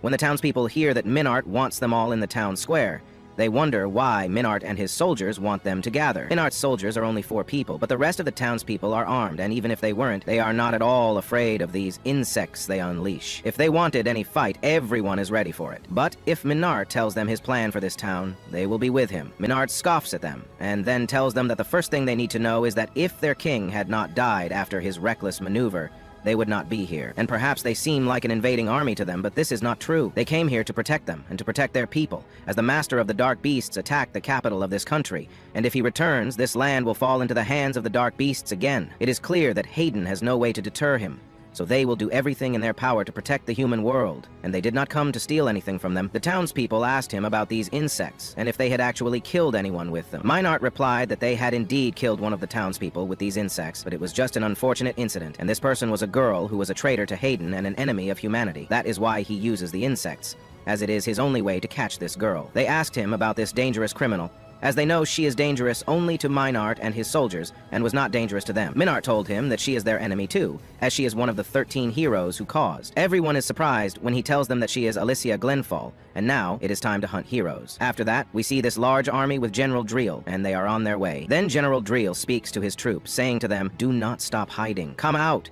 Tonight's moon is brighter than usual. If you will not come, I will come to you." After that, Commander Ward arrives, and with his power, he can turn water into ice, saying to him, "I will stop you, General." And his troop also attacks them. General Driel is astonished by what they did and sees that they can stand on the ice because they are wearing shoes with spikes. Ward says, "On this frozen river, neither humans nor horses nor even that heavy Grandus can stand. This is more than enough to help 6,000 defeat 50,000. We see Commander Ward's troop running quickly to attack them. This boy says, "Eliminate as many as possible, as long as we have the advantage, and target the mages first. Do not let those who fall get up again." After that, General Driel speaks with Commander Ward, saying, "You are very amazing, grandson of the hero Royce. That sacred treasure, the Frost Flower, was once used to defeat a horde of dark beasts that reached the gates of the city of Islan, and you have mastered its power. But even with the power of its frost magic, you would not have been able to freeze this entire river at once. You placed several mages upstream to cool the water to a temperature close to freezing." Ward replies to him saying, "Correct, and if I stop you now, I will win." Driel attacks him with a very powerful sword,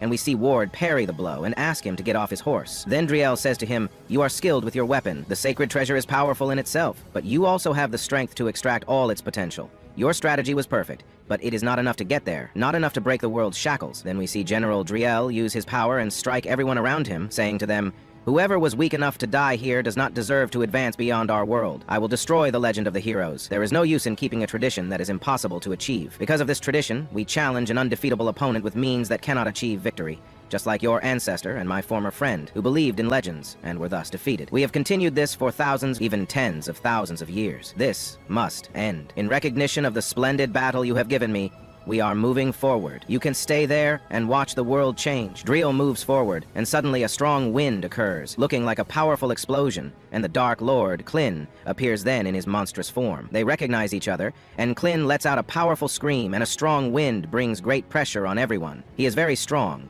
He is the lord of the southern dark beasts. But the Dark Lord Klin wants to ask one question, which is, where did this magic that you humans use come from? There is someone kidnapping the young of both humans and dark beasts alike, and I was told that this is related to the magic you use. Driel is surprised by this question, as he expects a Dark Beast Lord to have better things to do. The Dark Lord replies that a lord must respond to any intrusion into his territory. "Whoever defiles my land must die by my claws. Like the king of this country, this is the law of this world, and this is its rule." Suddenly, Driel gathers his immense power. This power comes as a strong storm and sends the soldiers flying high. But in this moment, the Dark Lord Klin simply stabs him with his claws and says to him, "Why didn't you answer my question, you fool?" But Driel was planning a trick, as he knew he would be stabbed. "I was waiting for your return, Dark Lord, after you attacked Hayden's castle." Suddenly, Driel performs a spell to seal the Dark Lord, which is called the Dark Liquid Prison. A large sphere of blood covers him, and Driel emerges from it, saying, "I have given up my body to create this dark liquid prison. I am now a sword, and my sword is my life. Even one of the Dark Beast Lords will not be able to escape from it easily, and will die slowly inside it." Rod is very surprised that the Dark Lord has truly been defeated.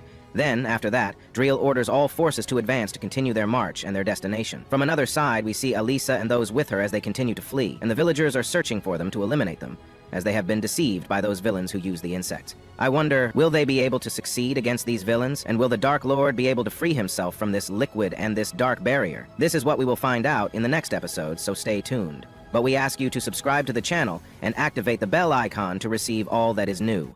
Our episode begins today on this desolate night. It is a very difficult day for Alisa, Nero, and the small child, Luna. All the villagers are gathered around the house saying, "Come out, you hero. We know you are in there. You are wasting your time trying to hide. We have always hated you heroes. You have brought us nothing but shame and misfortune. You destroyed the entire city, killing everything, but you never rebuilt. Did you plant trees in the forest? Did you build what was destroyed? You did nothing." But Nero encourages her, saying, "Alisa, do not listen to them. You are a special girl and a truly brave hero.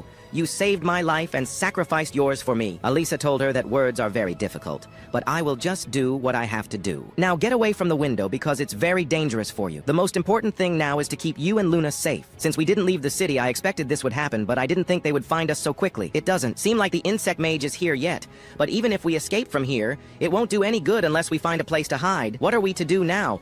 Guide me, oh God. I have run out of options and have nothing left but you. Meanwhile, we see the people outside saying, come on, get out. The waiting is over. We will burn the house down with everyone in it. That man decided to throw the torch, but someone grabs him and says, wait, you idiot! Our ancestors built this water wheel more than 2 centuries ago, and I will not allow you to burn it so easily, you fool. The first man replied, but sir, we must hand over these villains. The other man hits him again and says, why should we listen to outsiders? This is our problem, our country's problem, and our town's problem. We left those two waiting in the middle of town so we could watch them to prevent them from causing trouble. Phil asked him, so what are we going to do? The other told him, you just step back and leave it to me. I will take full responsibility. This man, named Mark, introduces himself and says to her, I am Mark, the former captain of the city guard. Come out now, hero. I have a question for you. I promise I will not let anyone harm you until we finish our conversation. All I want is to talk to you. Indeed, within a few seconds, Alisa comes out. He says to her, so you are the hero. Where is your sacred treasure? She told him that unfortunately she had lost it. He asked her, how did you lose it? She told him that she didn't sell it, but dropped it during her fight with the dragon bird Cleftus. He learns from her that they fought this dragon and were completely defeated. She said to him, it is natural for you to hate me because things ended this way. I am very sorry. He replied, don't worry about it. But if you had sold the sacred treasure and run away, I would have killed you. But since you fought and lost, I have no objection. Alisa is surprised and says to him, what? You don't hate me? He said to her, let me ask you a question. Was it worth continuing after the price we paid? When the next king is elected, should we support him as citizens? You are the only heroes who have reached the master of the dark beasts in the last 1,000 years. I saw what was behind the mountain, what lies beyond the edge of the world. So, was the price worth paying? Alisa remembers everything and says, I was thrown into the air. I only saw a glimpse of it. It was circular. There was no end to the world. The horizon stretched on without end. She doesn't know if she has the right to say this after she has failed.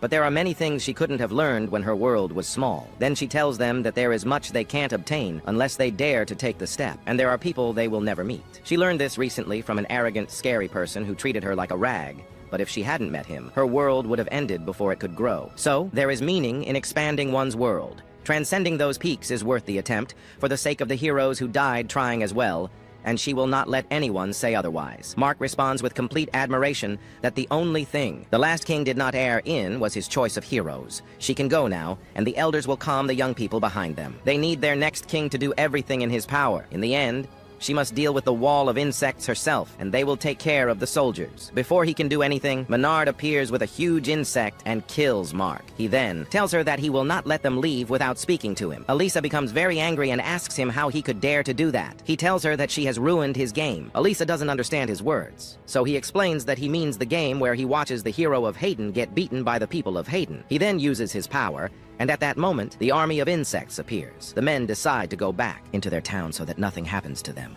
Alisa will confront these insects. She kills many of them, and Menard tells her that this is expected of her. She is the strong hero, having killed all those insects. Now she will stay to fight him alone. He is very impressed with the spirit of sacrifice within her, but he asks her what she can protect in this state. He then tells her to remember something. These insects are poisonous. If the large ones distract her, the venom of the small ones will get her. In the air there are bees, and on the ground there are ants. Even the small creatures hiding in the leaves are the most dangerous among them, a swarm of spiders whose venom destroys the blood. He has a powerful poison that can dissolve a small living creature from the inside out. He really hates heroes. Or rather, he used to love them, but hates them now. They didn't come when he needed them. When he lost everything, the old couple next to him seemed more useful than them. Heroes are just empty symbols that can't protect anything. The only two who can are him and General Drill, who has overcome the same despair with heroes as she has. Alisa wonders to herself if this venom also affects the dark fluid or not. Alisa says, this poison affects the dark fluid as well. If that's the case, this is bad. Suddenly, the dragon Cleftus appears, saying to her, you have a mission you must perform. Alisa attacks the insects with force, then asks Cleftus, what are you doing here? Menard says to Alisa, you seem to be all right. I see you're struggling to stay on your feet. Has the poison started to affect you? Then we see the insects gathering around them inside the room, wanting to fight her. This maid speaks to them. Fill the gaps between the building's planks. Crush every insect that enters. We cannot let them take these two. They cannot take the child. That child is the future of our country. We just have to believe that the hero will defeat the insects outside and protect them. A man says, I have the tools we need. And they begin to prepare the room to prevent any insects from getting inside. After that, we see Elisa attacking the insects. Menard says to her, "Is that all you have? I really thought you would open up the world.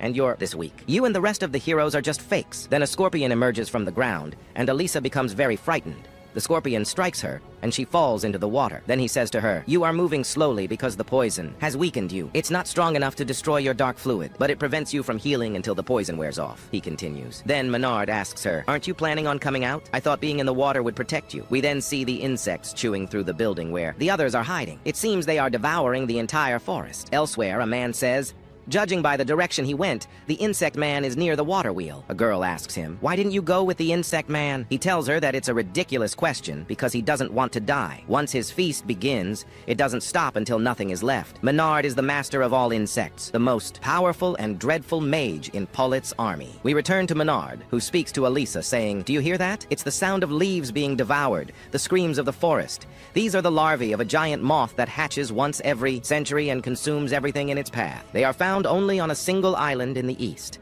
Every 100 years, that island transforms from being covered in trees to a completely barren land, waiting in its slumber until the seeds grow into a dense forest again. I can use my magic to accelerate that cycle. That building won't last a minute against their appetite. And what will happen to those inside when they have nowhere left to hide? Within a few short minutes, I will completely annihilate this entire forest." At this very moment, the hero, Elisa, emerges dramatically from the water. She immediately notices the cocoons, and suddenly, insects begin to hatch from them, their numbers multiplying exponentially by the second. Elisa launches herself into the fray, attacking them one after another with fierce determination. However, the dust from their wings envelops her, causing a wave of intense dizziness. She loses her balance, and Menard seizes the opportunity, attacking her with his scorpion in a relentless series of strikes until she collapses to the ground. The insects swarm over her, covering her completely. She struggles desperately, trying to fight her way out from under the writhing mass, but it is hopeless. Then, Klin appears to her again in a vision, and in that same instant, her sacred sword manifests, shocking Menard as it appears on its own, and ascends into the air. To encourage her, Klin's voice echoes, "All living things in this world are mostly composed of water, Elisa. Insects are no exception. A swarm of insects is no different from a mass of water. Consider them, O hero, as a river, and this sword has the power to tear that river apart. End this now, my servant." The hero Elisa grasps her sword, and a surge of power courses through her, restoring her strength. She begins to attack the insects with an incredibly powerful strike. The range of this single blow is immense, reaching Menard and all the insects that have infested the city. With just one swing, she eradicates all of them. It is a terrifying power, the true power of a hero. Menard is stunned by this horrifying display of strength, scarcely able to believe what he has witnessed. The pendant around his neck, the very source of his power and energy, shatters into pieces. In that instant, Elisa strikes him down, finishing him.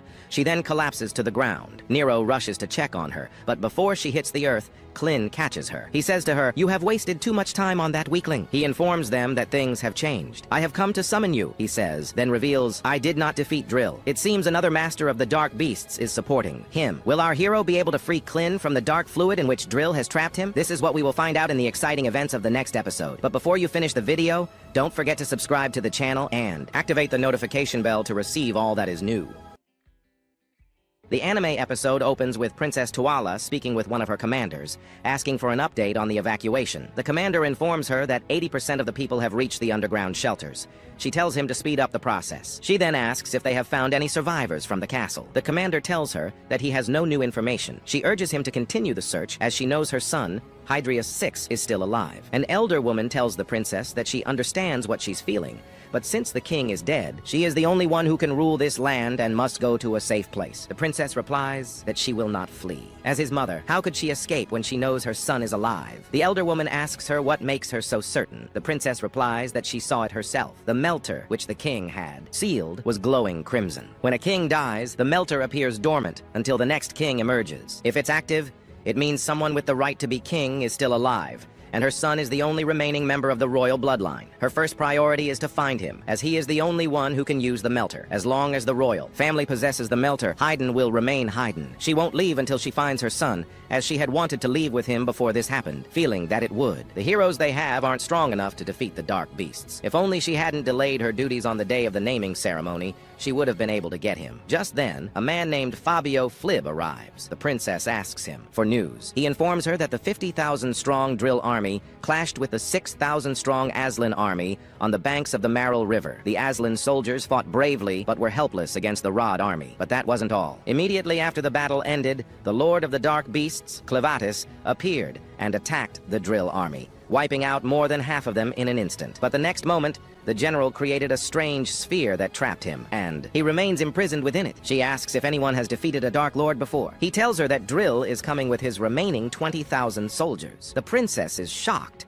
She can't believe it because no one has been able to defeat a Dark Beast Lord for 1,000 years. Her grandfather, who wasn't even a hero, managed to do that. So this is impossible and against all their traditions. Flib tells her that Drill is a former hero who possesses a sacred treasure and believes they are worthy of it. The princess rejects this, stating that someone who leads an army to attack another country cannot be a hero. She then orders him to bring her armor as she will destroy his sacred treasure. This is her duty as a member of the royal family. She believes he must have the Hammer of Kings, which is the only thing capable of forging and destroying sacred treasures. Likewise, the treasure can only be carried by a king. Flib and the elder woman try to stop her, but they can't. The princess tells them that she is the king on behalf of her son until he appears and takes the throne. The princess prepares to go to battle. Flib brings her the Hammer of Kings. She thanks him because with this hammer, she will be granted the power of the ancient kings. She then asks him to have them meet Drill's army in the city. The scene shifts to the capital city of Hydrate, at the main outer gate, where a giant man is busy smashing the gate. The scene then cuts back to Elysia and Kaelin, with Phil, who brings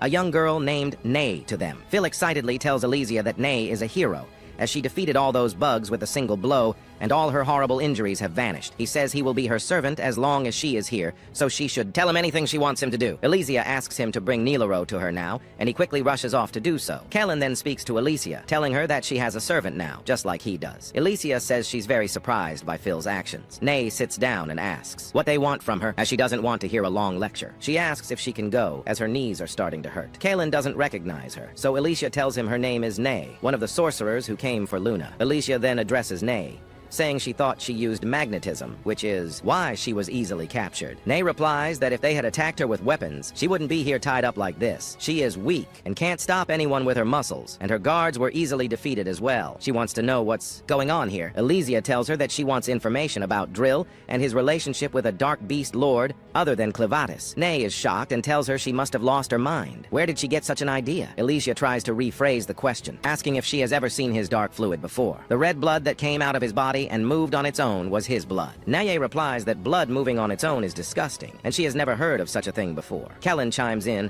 saying that no one can produce dark fluid except for a Dark Beast Lord. That's why Drill returned by himself, and isn't a threat. But if there is a Dark Beast Lord behind him, it's a different matter. They need to know what's going on. Kellen thinks to himself that if it's not him, that leaves Zavthar from the west, Rathwell from the east, and Forden from the north. He vows that if they dare to bare their fangs at him, they will pay the price. Elysia talks about the benefit of leaving her body and returning in this small form. He didn't leave his body. It was only what was hidden in his shadow. If I let them think they defeated me, I won't have to worry about them knowing my location. I can go wherever I want. It will be easy to corner my enemy. Taking down Drill alone won't be enough to force my true enemy to reveal himself. Nay interrupts their conversation, saying she doesn't understand anything they're talking about. We only came to get the Royal Haydn Melter, and to activate it, we need the prince. That's the only reason I'm here. She then takes off her glove, explaining that her power doesn't work if she touches them, so she needs to remove them. But this is her secret technique. She then uses her glove and her power to fly away and escape. The scene then moves to Niloro, who thanks some people for a ride. Naye sees them as she's flying and is overjoyed when she sees them in a carriage with iron wheels. She then attacks the people with her power. She tells Niloro, "I'll be scolded if I come back empty-handed, so I'll take you two to hydrate." She then uses her power, and the carriage also flies. Kellen and Elysia catch up with her. Naye is surprised to see them. Elysia tells her, "We prepared this carriage so you could get there quickly. Now you don't need to force it. I'm sure you know, but this sword isn't made of iron." Nay thinks to herself, "I've lost." When the people of the city see them, they rejoice, believing she will help and save them. Then Kaelin speaks to Naye, asking her, "Are you satisfied now that you've done something heroic again?" Elysia scolds him, saying, "She already saved the town, you know? That's heroic, and I'm a hero too." Nilaro then says, "I was impressed too. I was like one of the heroes in Legends, and I was so surprised when I learned he was a prince." Kellen says to her, "You are several times stronger than a normal human. I underestimated you. Crush her with your power." They start to argue. Then, Nai says to him, "Why is the group carrying a prince so chaotic?" Kellen replies, "It's not chaotic. It was inevitable that it would end this way. Everything is here because it should be here." On their way, a large mountain appears, with Hydrate behind it. Nay replies, "Don't worry, I will rise. I hope you all fall, except for the prince. Then she speaks to Elysia, saying, I have been ready for a long time. Drill killed my father. I must hide my true identity. He cannot know about the dark fluid. I will expose his true identity. When they reach the city, we see everyone fighting. Elysia looks for the commander and finally finds him. They all land on the ground where the princess and the commander are. The princess tells the soldiers, your weapons are as strong as the sacred treasures. She tells them that the only enemy they must defeat is General Drill. The first squad prepares to attack and indeed begins the assault on Drill, but he instantly eliminates them as if they were annoying insects. The archer squad begins to strike him with arrows, but he instantly turns the arrows to ash in the blink of an eye. The queen is shocked that he is using magic. The shield squad begins to cover and protect the queen, but he attacks them with one of his arrows and eliminates them instantly. He then moves toward the princess and grabs her by the neck, threatening her and telling her, you will never become a queen because you are not of royal blood. I am the only one who possesses the strongest royal blood. Therefore, I am now the ruler of this land. If the direct heir to the king dies, the title passes to the nearest relative with the strongest blood. This is the law of this world. I came to destroy that and remove the false destiny from this world. He begins to tighten his grip on the queen's neck. The queen thinks to strike him with a hammer of kings, but she cannot move. Without his sacred treasure, we have a chance to win. If I can create an opening for just one moment, I might be able to defeat you. Suddenly, Elysia begins to descend from the carriage. She falls down like a rocket and orders him to stop. I have come to greet you, Drill, and to avenge my father. At this moment, the queen tries to strike his sword with the hammer, but Elysia's fall on Drill causes a huge explosion, and the queen is thrown far away. Drill begins to clash with Elysia and asks her why she came to this place. This is a battlefield, and there is no place for the weak and cowardly. The hero says that a hero's mission is to appear when the world is in danger. The queen is surprised to see the hero Elysia here, as she knows she went to defeat Clevatis. Elysia continues to attack Drill, and they engage in a very fierce battle. Below, Niloro watches and asks Kaelin, will Ms. Elysia be okay on her own? Kaelin tells her, it doesn't matter whether she will be or not. While she distracts him, we will head deep into Hyden Castle to find the melter. That's what Drill and the one behind him want. I will find out who he is first, and that's why I brought you, Luna. It seems only a royal person can open the door to the melter. They then head toward the melter. We see the soldiers protecting the entrance to this place. Their commander says, be on high alert, for we do not know from which direction the enemy will come. As long as the melter stands, Hyden is invincible. Defend this melter with all your might. Hurry now! He is looking for the melter and points to the wall. He doesn't want to waste time and orders Niloro to put down her belongings and drop this wall. This is a good opportunity for you to test your strength. When I healed you, I gave you power to protect Luna. Your explosive power now exceeds that of a troll. Don't think about anything. Just push with everything you have. And so she does. She pushes the rock with all her might, and the rock soars through the air like a rocket, falling onto the soldiers outside, gravely injuring their commander and most of the troops. Suddenly, Kaelin uses his power, and all the soldiers sink into the ground. Kaelin and his servant then head to the entrance of the melter. Kaelin remembers a time when a half-dead child tricked him into taking care of another child. He then reflects that it's true that a child doesn't choose the time or place of their birth, and this applies to everything, whether human or not. A person's destiny is mostly determined by their surroundings at birth. The beginning cannot be chosen. He then goes directly to the door and places Luna's hand on it. The door glows as if it's about to open. Will Elysia be able to defeat Drill? And what does Kaelin want from the melter? We will find out in the next episode, so stay tuned. Please subscribe to the channel and activate the bell button to receive all our new content. In this episode, we begin with a bird in the sky. It suddenly lands on a seal, transforms into a man, and calls out to Clevatis, who is sealed inside a sphere. The man says, I feel an incredible energy, so why isn't it coming out? He then strikes the sphere with immense force, but it's unaffected, as the shell appears to be very strong. At that moment, another warrior approaches him and says, young man, I saw you descend from the sky. Tell me your story. Is this magic, or what did you do exactly? First, I must introduce myself. I am Rod Royce, a squadron leader in the Aslan army. The man doesn't pay attention to Rod and walks away, but Rod says, please, wait. Meanwhile, General Drill is attacking the capital of Hyden. Please, take me to him, since you can fly. The man replies, you cannot defeat his power. You'll lose, believe me. He is very strong. If you go there, you will just die. Rod says, I must do what I can. I cannot allow the Hyden royal family's appearance to be stolen. If that happens, it will be the start of something terrible. I believe someone wants to use magic to change the world. The other man thinks for a moment and says, magic? Then he remembers someone named Zafthir and says, is this what she was afraid of? Perhaps things will be great. Rod pleads with him to take him there. In reality, my friends, that red man is not a human. He introduces himself as Gart and tells Rod, I will take you there, but I have conditions. You must help me when we arrive. and never ask me anything about myself. These are my conditions, and if you violate them, I will kill you, Rod says to himself, or rather, to Gart. I can never betray my squadron, but I agree to what you say, and if I violate the conditions, kill me. Gart then transforms, his wings emerge, and Rod holds on to him. They fly through the air, and we learn that what he uses is not magic, but is a part of his nature. Perhaps he is a genie or a demon, and as you know, genies have special abilities that allow them to fly, be invisible, transform, and many other things. On the other hand, the scene shifts to Kaylin, Nilro, and the little boy as they try to enter a door using a fingerprint. Kaylin places the child on the spot, but the child pees on it. Nilro is quickly ordered to clean him, change him, and put a diaper on him. Kaylin then looks up and sees that the building is very tall, but he decides to jump, or observe from above. He jumps left and right and climbs up. The heat was so incredible that if an ordinary dark monster were there, it would be completely incinerated before reaching the bottom, but Kaylin is not ordinary, so he jumps into the hall with great speed. Here things are turned upside down. We see Nilro, and when she turns around, she is shocked, perhaps it is the king, holding his head in his hand.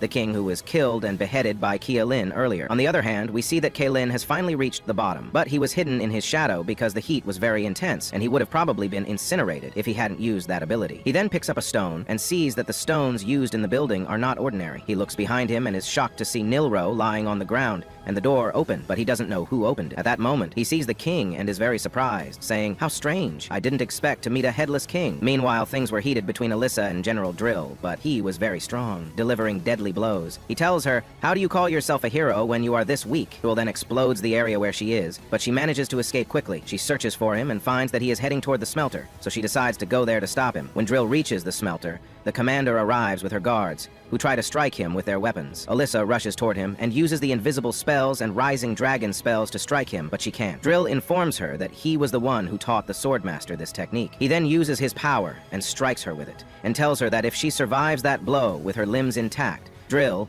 believing she was truly the daughter of the swordmaster, was asked by Alyssa what had happened between him and her father. He replied that Margot, the swordmaster, was a friend who had tried to master the sword at the same school and a rival who competed with him for the title of hero. It seems she had never heard of this before. So, he would tell her how he became known as the Dragon's Drop and how her father abandoned his dream of becoming a hero. 25 years ago, in Isleburg, the capital of Islene, they were the last two competitors from the same school. They were preparing to fight each other for the first sacred treasure that the owner of Haydn had forged in years. Drill spoke to Margot and told him not to hold back, to which Margot replied that he didn't think he would ever have the chance to do so. The match began, and they struck at each other until Margot won the competition. Drill said that if the tournament had been held just 6 months earlier, and if he hadn't helped him with his training, Margot wouldn't have been so strong. But he was the hero, and that was that. Afterward, the king honored him, as he had now become the strongest swordsman in Eothetia. The king then bestowed upon him the title of Swordmaster and a name, for which Margot thanked him. The king told him he could now call himself Swordmaster Margot Gulianfold, and gave him the sacred sword. From the moment he took the sword, he had to fulfill his duty as a hero, to slay dark monsters and protect humanity. The king wished that one day he would defeat the 4 dark monster lords and expand the human world. He then asked him if he was ready for all of this, and if he was, to take the blade and fight with it. When Margot grasped it, he was overjoyed. A strange power flowed through the sword. The king informed them that it was a sacred treasure, but the sword was incomplete, and that he had to complete it himself. Margot didn't understand, so the king explained that the first thing he kills with it is important. The sacred treasure carries a soul, and by absorbing the soul of a defeated dark monster, it will gain eternal and unique power. Therefore, he must choose his first kill wisely. The king then left them to their own devices. Afterward, Margot sat with Drill, discussing their plan to assemble an exploration unit. Margot explained that if he went alone, he would have to use his sword on weak dark monsters and would never be able to become a hero capable of reaching one of the dark monster lords. "I think a northern dragon would be a good choice," he said. Drill was astonished, angrily saying, "A northern dragon? They are servants of Orbaddon, the dark monster lord of the north. Everyone knows them. What will you defeat first with that sword? Defeating a dragon? They live beyond the strait in the frozen dragon plain. You won't be able to reach them with an incomplete sacred treasure," Margot replied. "That's why I must go. I don't think I can defeat one of the dark monster lords with anything less." Drill became furious again, saying, "Are you serious about challenging one of them? They are legends that no one has reached in 1,000 years. Drill then turned to Alyssa, telling her, "At that time, I believed in the traditions of heroes. I thought he was foolish to challenge one of the dark monster lords, but I knew Margot's strength better than anyone. When I looked at him, I was convinced that if the legends were true, he was the only one who could do it." The scene then returned to the present. Margot said to him, "You'll make the decision. We'll form a team, and you will come with me." They set off together, and on their way, they came across some individuals. One of the men spoke to Drill, saying, "May the mana guide your journey." Margot then told Drill, "They are mages. Contrary to the traditions of Haydn, Heroes in stories learn magic from mages and become capable of using it. They are seriously trying to do the impossible, like splitting the land and seas. The matter is not much different from herbal medicine right now, but in any case, they are not strong enough to accompany me, Drill now tells Elisa. But in the end, we learned that the path was harder than we imagined, and the dragons were incredibly powerful. The scene returns to the past, where they are fighting the dragons, who are very strong. They can't defeat them, and they are the only two remaining. Drill tells Margot, "We must retreat. You're going to die," Margot replies. "If we retreat, we will never return. This is our only chance. I want you to use the Rising Dragon Strike on me. It is the only way for me to reach that world." Drill agrees to his request, saying, "Don't blame me if I die." Drill then uses his power, and indeed he manages to reach the dragon and kill it. Drill then tells Elisa, "The battle that followed was horrific. Even on the ground, its speed and destructive power were astonishing, but Margot grew stronger with every strike from his sword, and every blow he took. All I could do was stay standing, even from a distance. Just as I began to think he could kill a stone dragon hidden under the ice, he used his final technique, and the dragon didn't miss that opening. It severed Margot's leg and attacked him, but I ran quickly and finally killed the monster. They could hardly believe they had defeated it alone." Drill told Margot he had been victorious. Suddenly, the sword began to react, pulling the energy from all the dragons they had killed. A terrifying power flowed into it. Then, a second surprise. A gigantic dragon appeared from behind Drill. He couldn't move due to its immense size. Suddenly, Drill found himself lying on the ground in a different place, with the sword. He felt pure terror at the size of that dragon. Drill continues, "Back in reality, one of our surviving comrades saved me, and Margot and I returned alive. As for what happened to him afterward, you are his daughter and you know him better than I do. Even after they started calling me the Dragon Slayer, my doubts didn't disappear. They became a certainty. The legend of heroes was full of lies, used to deceive us. The most important information was deliberately hidden from us. Instead, we were given a method that would never work. Only the kings of Haiden knew the truth, and magic was hidden. There are even bigger secrets hidden in the Haiden smelter. Since that day, a voice whispering inside me has told me this. So, don't get in my way." Elisa is shocked that a voice is speaking from inside him, and something is moving him. At that moment, Drill's eyes and his entire body glow with fire, and he summons the lethal dragon. The queen is stunned, as this is spirit summoning magic, which she has read about in ancient legends. Drill immediately launches a powerful attack on the hero Elisa using the dragon. He then rides the dragon and flies high toward the smelter. Elisa gets up to find her body is in pieces, but because the dark essence is still inside her, her body heals again. She begins to call out to Kaylin through an internal communication. Kaylin tells her to be quiet. "I'm witnessing something interesting here. I don't know why, but a headless king is about to throw his grandson into the smelter. What will happen next? What will Elisa do? Will she be able to stop Drill? And will Kaylin intervene to stop the killing of the little boy, Luna? For all the answers, tune in for the next episode.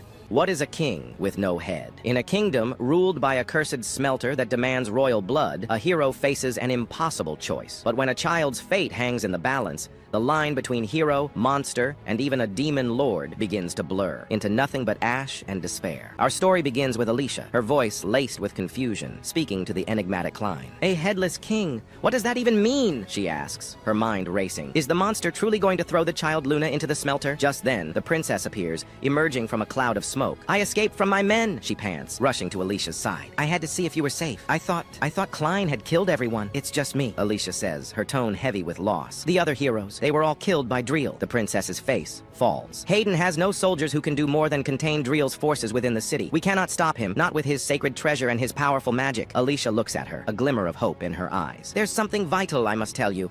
Your son, Luna, he's alive. He was wrapped in a cloth bearing the royal family's seal, and he possesses the pure blood of Haiden. I am certain he is your son." Tears stream down the princess's face as she gasps, overwhelmed with shock and joy. "He's alive? My son is alive? Where is he?" "My companions took him to the royal smelter," Alicia explains urgently. "Driel is on his way there now. We have to follow them." The princess's resolve hardens. "Then I will go with you. It may be dangerous, but I will face any hardship to find my son." The scene shifts to the heart of the inferno, the royal smelter. We see the king, his movements stiff and unnatural, holding the small child, Luna, over the roaring flames. "I offer this body and this flesh to the master of the smelter," he intones. But just as he is about to cast the child into the fire, Klein's voice cuts through the air. "Is that any way to hold your own grandson?" Klein mocks, stepping from the shadows. "You seem to care so little for him. Perhaps he isn't your grandson at all." "He is my grandson," the king states flatly, "and he carries the royal blood." "Then why do you want to kill him?" Klein presses. "My body does not move of its own will," the king reveals. "Everything happens according to the will of the smelter. Whoever is to become king must first be burned in this place and be reborn from the ashes. This has been our custom since ancient times. Their true name is carved into the smelter, and from that moment, they can never disobey it. This child is no known to the world as Heidenelis VI, but his true name is Toth. His name has not yet been carved, so the smelter cannot force him to jump. Instead, it forces another body, mine, to move for him. Understanding dawns on Klein. This is why he was called the Headless King. He has no will, no head of his own. The king continues his tragic tale. My son feared the smelter's call. He ended his own life. I was wrong to tell him the truth before his time. I wanted to give him a choice, but my mistake led to his suicide. With that, he finally throws Luna into the flames, chanting the legend of the hero, from ash to a king. Far above, on the back of his dragon, Driel senses the act. He's been thrown in, he roars, his rage boiling over. Then I will pull him out and destroy the world. As Alicia and the princess race towards the smelter, the princess shares a chilling memory. My husband told me something before he died, she says. The true heroes no longer exist. He said the heroes of today could never defeat the Dark Beast Lords. When Alicia asks why, the princess explains, we have 1,000 years of history recorded, and not once has a Beast Lord been defeated. The records before that are a complete mystery. What is the legend of the heroes? What proof is there that defeating the 4 Dark Beast Lords will open up the world? Who created that legend in the first place? She recalls his cold, empty smile. The kings of Hayden knew the truth all along and sent 13 heroes to their deaths. We have to fix this, she declares, or this tragedy will repeat and more innocent lives will be lost. I don't want my son to become a king who must face such a cruel fate. Humanity's infinite desire to improve is not something that can be stopped, Alicia replies, her voice filled with a new strength. I still don't fully understand what a hero is, but I think it's someone who faces their destiny with optimism. Maybe it doesn't matter if you're human or a beast. Maybe just the act of facing it is what makes others call you a hero. And that means Driel is no hero. He's just a man in despair, trying to destroy reality itself. I have to avenge my father, but more importantly, I have to defeat him as a hero. You are truly strong, Alicia, the princess says in awe. No, Alicia whispers.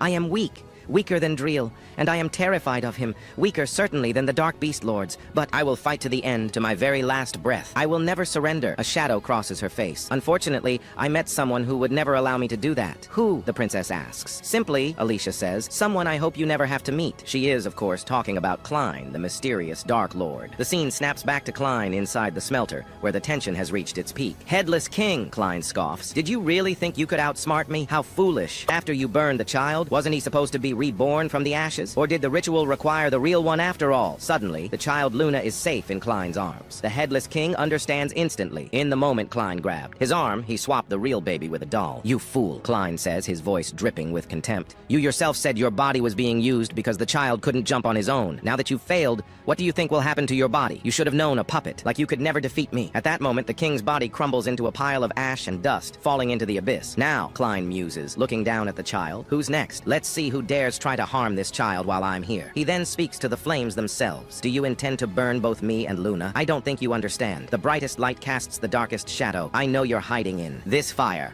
Surrender and show yourself, master of the smelter. With a deafening roar, the ceiling of the smelter is torn apart, and the master of the smelter emerges in its true, terrifying form. Outside, Alicia, the princess, and Driel watch in stunned silence. Driel, consumed by rage, tries to force his way in. Seeing the princess in danger, Alicia knows she has to get her to safety before investigating herself. She moves with blinding speed, thinking, I can't let Driel get in there, but I also doubt Klein would let anyone kill Luna. In that split second, the unexpected happens. A new hero named Rude appears, summoning a spear of ice that falls like a thunderbolt, piercing Driel's dragon and sending it crashing to the ground. From a distance, another figure, Jard, watches, muttering, I'll just observe for now. Thinking he's won, Rudd is caught off guard as Driel bursts from the wreckage and strikes him with incredible force. Don't you ever think you can win, Driel snarls. As he moves to attack again, Alicia intercepts him with the speed of a rocket. Rudd turns to Alicia. Welcome. Are you a hero? I am, she confirms. The last survivor of the 13 heroes. Thank you for the save, but we have no time to talk. We have to kill this savage beast now. Driel laughs maniacally. You two think you can defeat me together? You're dreaming. No one can beat me. He moves faster than sound, becoming a blur they can't track. He strikes them both, sending them flying, then pursues Alicia into the air, ready to kill her. But at the last second, Rudd intervenes, saving her. Driel grabs them both, slams them into the ground, and descends upon them like a guided bomb. Use your ice power, Alicia screams, thinking fast. That massive block of ice now! Rudd unleashes his ice spear again, launching it at Driel, but Driel merely scoffs. Such an obvious attack will never hit me, but it was a feint. Rudd activates his true technique, Ice Prison. A mountain of ice erupts from the ground, trapping Driel's leg.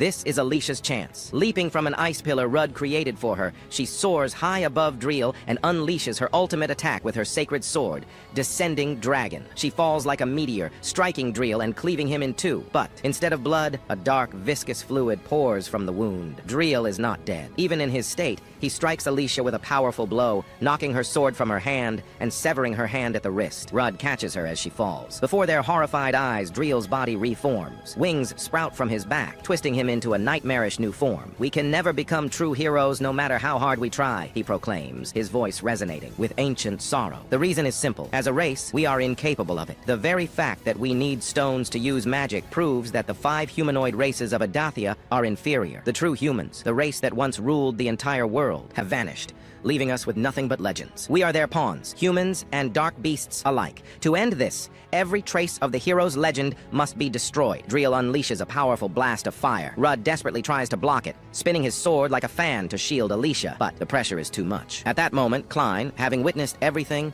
finally understands Driel's true purpose. It is the goal of the Northern Dark Lord, Vordin. Now that I think about it, Klein muses, I've never seen these true humans. Did they disappear before I took the throne? That means they vanished over 1,000 years ago. Zafira knew and never told me. Just then, a golden book materializes before him. I can read it, Klein realizes. I had to use my infinite shadow to block enough light, or the heat would have destroyed my eyes. The instant he sees it, the smelter vanishes. So this is the master of the smelter. A book that killed the kings of Hayden, reshaped them from ash, and forced them to serve it. How absurd, Klein laughs, a cold, hollow sound. Is this some other kind of magic? Is this thing's existence the reason Alicia came to fight? Because of this, Luna was destined to burn. Because of this fortress was destroyed.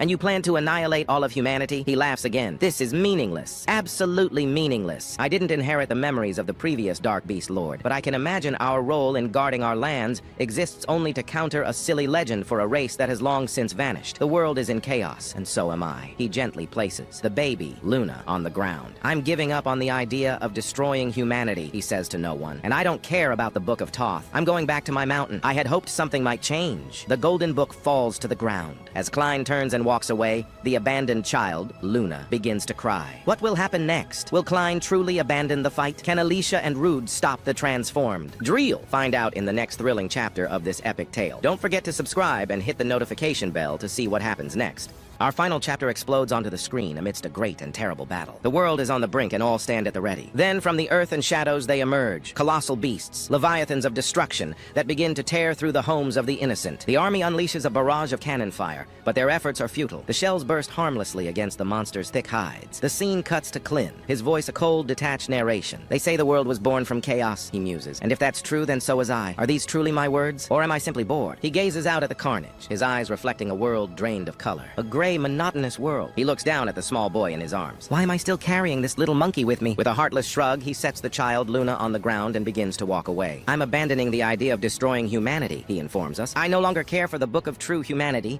nor the Book of Tua. I will simply return to my mountain. The sacred book falls from his grasp, landing near a terrified Luna, who lets out a piercing shriek of fear. From the heart of the battle, Alicia's voice cuts through the chaos, calling out to him. Klin, don't you dare leave! Don't you dare let Daryl destroy this world! Klin doesn't even turn. I have no reason to stop him. The fate of humanity is of no concern to me. I'm not talking about humanity, Alicia cries, her voice filled with desperation. I'm talking about Luna. Have you seen his eyes? I dare you, Klin! I dare you to look into that child's eyes and still say this world is gray. I don't care about true humanity or what a true hero is. I don't care if the ancient legends are all lies. Look at him, Klin! Look into Luna's eyes! He pauses. He turns. He sees the small child struggling to stand on his tiny legs, his face streaked with tears as he sobs uncontrollably. Klin's gaze meets Luna's. Alicia's voice softens, pressing her advantage. Wasn't it the sight of his eyes that first made you want to see him grow up? We see Luna stumbling towards Klin, his cries echoing in the desolate landscape. The scene violently shifts back to the war. Daryl taunts Alicia, his voice dripping with contempt. How can you even fight me without a sacred treasure? Is this the end for you, daughter of the Sword Saint? You are nothing but a cheap imitation of a hero. He lunges, his attack meant to be the final killing blow. But in a sudden, ferocious blur, Naylor appears, intercepting Daryl's attack and saving Alicia. Seizing the opportunity, Alicia rushes towards her sacred sword. Daryl is instantly behind her, but it's too late. With a powerful arching strike, Alicia severs the great dragon's head from his shoulders, but victory comes at a terrible price. We see the truth of the exchange. As her blade found its mark, Daryl's sword pierced her abdomen. Alicia plummets from the sky, her voice, though weak, carrying a final devastating judgment. The reason you've achieved nothing, Daryl, is because you decided your own limits. That's why you could never be a hero. That's why you were never worthy of them. The legends are fake. Stop making excuses, you fool! Daryl roars in unbridled rage, a massive wave of energy erupting from him. But as he tries to strike her down, his sword suddenly shatters into 1,000 pieces. I suspected as much, Alicia whispers. Every time our blades clashed, there was a strange sound. It was the faint screams of your sword. Before she can hit the ground, Naylor swoops in and catches her. And now, Naylor says, her eyes fixed on Daryl, let's see what happens. His entire body is made of dark fluid, but its true master is elsewhere. What will that being think of a weakened man with a broken sacred treasure? Suddenly, Daryl's form convulses. His body begins to erupt from every direction, blood and dark energy spraying outwards as he transforms into something grotesque and unrecognizable. The lords of the dark beasts are abandoning him, Alicia explains. Daryl is plagued by a final memory from his past, Margot bidding him farewell long before the darkness consumed him. Then, back in reality, his body completely disintegrates, his blood and essence raining down, flooding the entire city. After the death of General Daryl, his broken sword and the 9 crystals implanted by the Polet mages fall to the earth. We see Alicia, wounded and bleeding, whispering to herself, my battle with Daryl is over. But the Lord of the Dark Beasts, the one who calls himself Forden, will not give up so easily. If he appeared now, I could do nothing. Just then, Clin appears holding Luna. Princess Twala sees him and runs towards them, tears of joy streaming down her face, finally reunited with her son. But Clin holds up a hand. Stop. The king himself should return to his mother. He gently places Luna on the ground, and the boy runs at full speed into his mother's loving embrace. Alicia, seeing this, finally allows herself to collapse from exhaustion and her wounds, a smile of pure relief on her face. Rode rushes to her side. I must treat your wounds, he exclaims. Don't worry, she insists. It's not as bad as it looks. Now go. Tell the soldiers below that General Daryl is dead. End this war. Rode nods and sprints to deliver the news. A lizard-like creature materializes behind Clin. You will regret the events of this day, it hisses. Tua's awakening is near. Clin's eyes narrow. Clyphatus, he says. I know nothing of Tua, and I have no intention of learning about it from you, my enemy. He raises his hand, and the creature is instantly engulfed in flames, incinerated to ash. This battle may be over, Clin says to himself, but there is still much for me to learn from this world of humans. Rode reaches the soldiers, holding Daryl's shattered sword high. Alicia has slain General Daryl. Both sides lay down your arms. When Daryl's men see the sword, they break ranks and flee. At long last, the war is over. Elsewhere, in a dark chamber, a man reaches for a glowing sphere. An old man stops him. Do not! The one within is still alive. It simply refuses to come out. No one must approach it. No one must see it. Back in the city, soldiers are arresting Daryl's remaining men. Alicia is recovering. She can move her limbs, but pain still shoots through her. The wound in my stomach still hurts, she admits. Clyphatus' voice echoes in her mind. I healed a mortal wound in an instant. Of course it will still ache. Reconstructing your body was a complex task. I intentionally let you bleed so no one would suspect. From now on, we must keep this power a secret. What do you think, Clin? Alicia asks him aloud. I don't know what's true or false anymore, he replies. All I know for certain is the name Tua, and the fact that its book controlled the kings of Hayden for generations. The truth might lie in the legend of the heroes. The key I found with the book. It fits the lock, but it won't turn. And it doesn't seem like something that can be forced open. Suddenly, the captain of the guard enters. The hero and her companions have been summoned. Queen Twala awaits you at the palace. The scene shifts to the throne room. The queen is radiant with joy, her child safe. She greets Alicia and the others. I can never thank you enough. To everyone's surprise, Naylor falls to her knees, sobbing. Your Majesty, I am so sorry. The queen is taken aback. Clin explains she believes her humble birth makes her unworthy of nursing the future king. The daughter of a slave and a common bandit, she has been murmuring about how she has defiled the king's mouth and other such things. The queen walks to Naylor and gently lifts her chin. Raise your head, my child. I will not hear such talk. When my son was lost, my greatest fear was that he was hungry, that his cries were from an empty stomach. I do not care where you were born. You are my son's only savior, and I am eternally grateful to you. She turns to the heroes. Ask of me whatever you wish. Land, titles, anything within my power. Just ask. Everyone humbly refuses. Everyone except Clin. He steps forward. I have but one request, your majesty. Name it. I wish to become the king's magic tutor. And so, our episode concludes on a note of hope and new beginnings. What future awaits our heroes? What is the secret of Tua? Join us for the next part of this incredible anime coming soon. But for that to happen, we ask you to subscribe to the channel and hit the notification bell to receive all our latest updates.